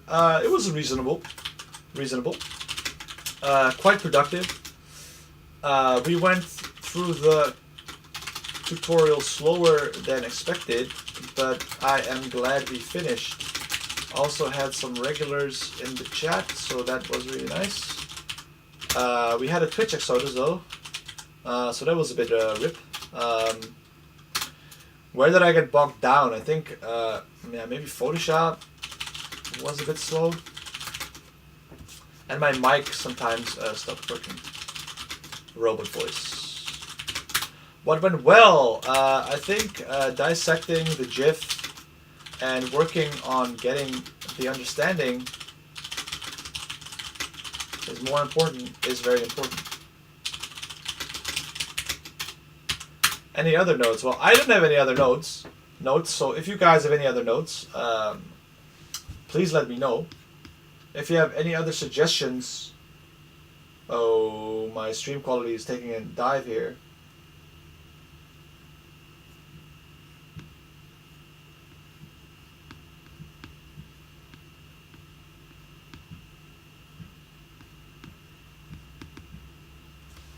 So we have maybe new followers, right? I think we have Jack my Rich Up. We have Wineball, Greenie996.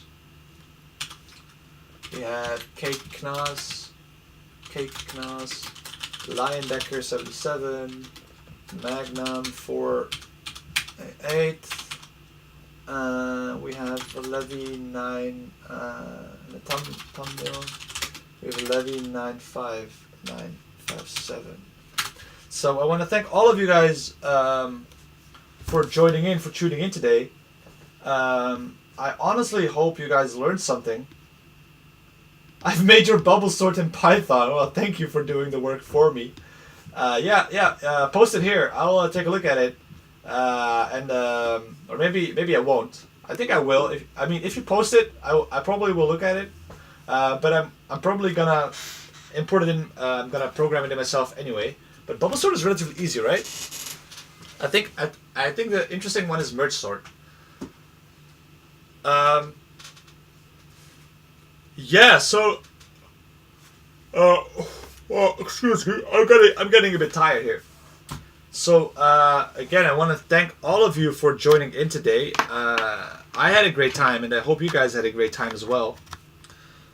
So we we did a lot in respect with respect to neural networks, right? So we made this whole document, and we came to the conclusion that neural networks are just squishy squashy machines. Um, so I think that insight is really cool, and I also like the backwards. I also liked the backwards induction way. So if we have all the optimal weights, right, then in the last layer you try to like put a linear line through there. So I think that's a very interesting insight. And as Chris Ola said, the more I look at neural networks, the more I become disenchanted with them. That's kind of true, right? It's just statistics. But then again, it's kind of cool statistics. Lion Decker says, when do you normally stream? So right now I'm in between jobs, kind of. So my streaming schedule is probably midday, like, I don't know, 10 to 5 or something. I kind of don't have a schedule, which is admittedly really bad. I stream when I feel like it. So today I really felt like streaming. Yesterday I really felt like streaming. Actually, most days I really feel like streaming. Yeah, so just follow me, like me. Is your programmer connected to a machine? Never too strong. It's a new face. I haven't seen you before. What do you mean exactly? Wow, that's a very short bubble sort, by the way. So I'm looking at it on my other screen. So if name is main, print L, print res bubble sort L, print res. Yeah, that's so you just loop over the range, and then for every range, if then you swap.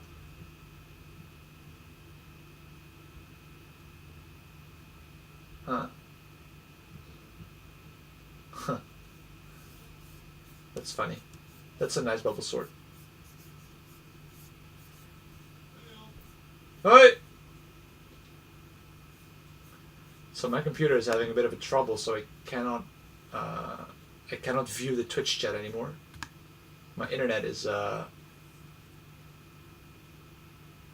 acting really weird.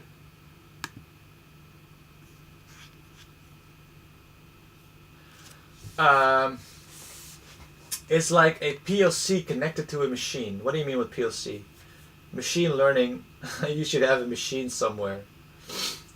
Yeah, I know, right? I should have a machine somewhere. Oh, yeah, I have a big machine here. I have a nice rig here. As you can see, I'm getting tired slowly.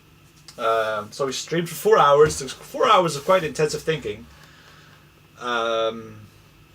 And we actually wanted to do like a preparation stream for the neural style. And we'll probably get to programming in the neural style tomorrow. But there is so much work to be done, right? And I only have so limited time. But yeah, so I think I'm gonna, if no one has any pressing questions, if you have any pressing questions, please post them now in the chat, because we're at the wrapping up end of the stream. You should take some coffee. Yeah, that's a nice one. I don't, oh my god, I made tea, right? After the second break, I made tea. So I'm very sensitive to coffee. Like, I'm Adderall. Yeah, no, I'm very sensitive to coffee. So after like 1 or 2 like 1 or 2 p.m., I cannot drink coffee anymore, because then I can't sleep. So coffee stays in my system for a very long time, which is very nice, because I drink 1 cup of coffee in the morning, and then I'm awake until midday.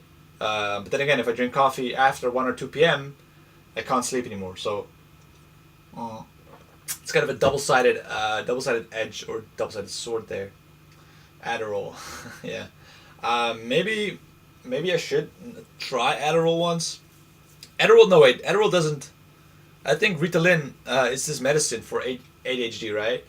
It turns out that if you take ADHD, if you have ADHD and you take that med, then you suddenly become very calm. But if you don't have ADHD and you take that med, then you suddenly you become very focused. So it might be really funny if I take it and I suddenly feel really calm, because that would mean that I have ADHD, but I don't think so.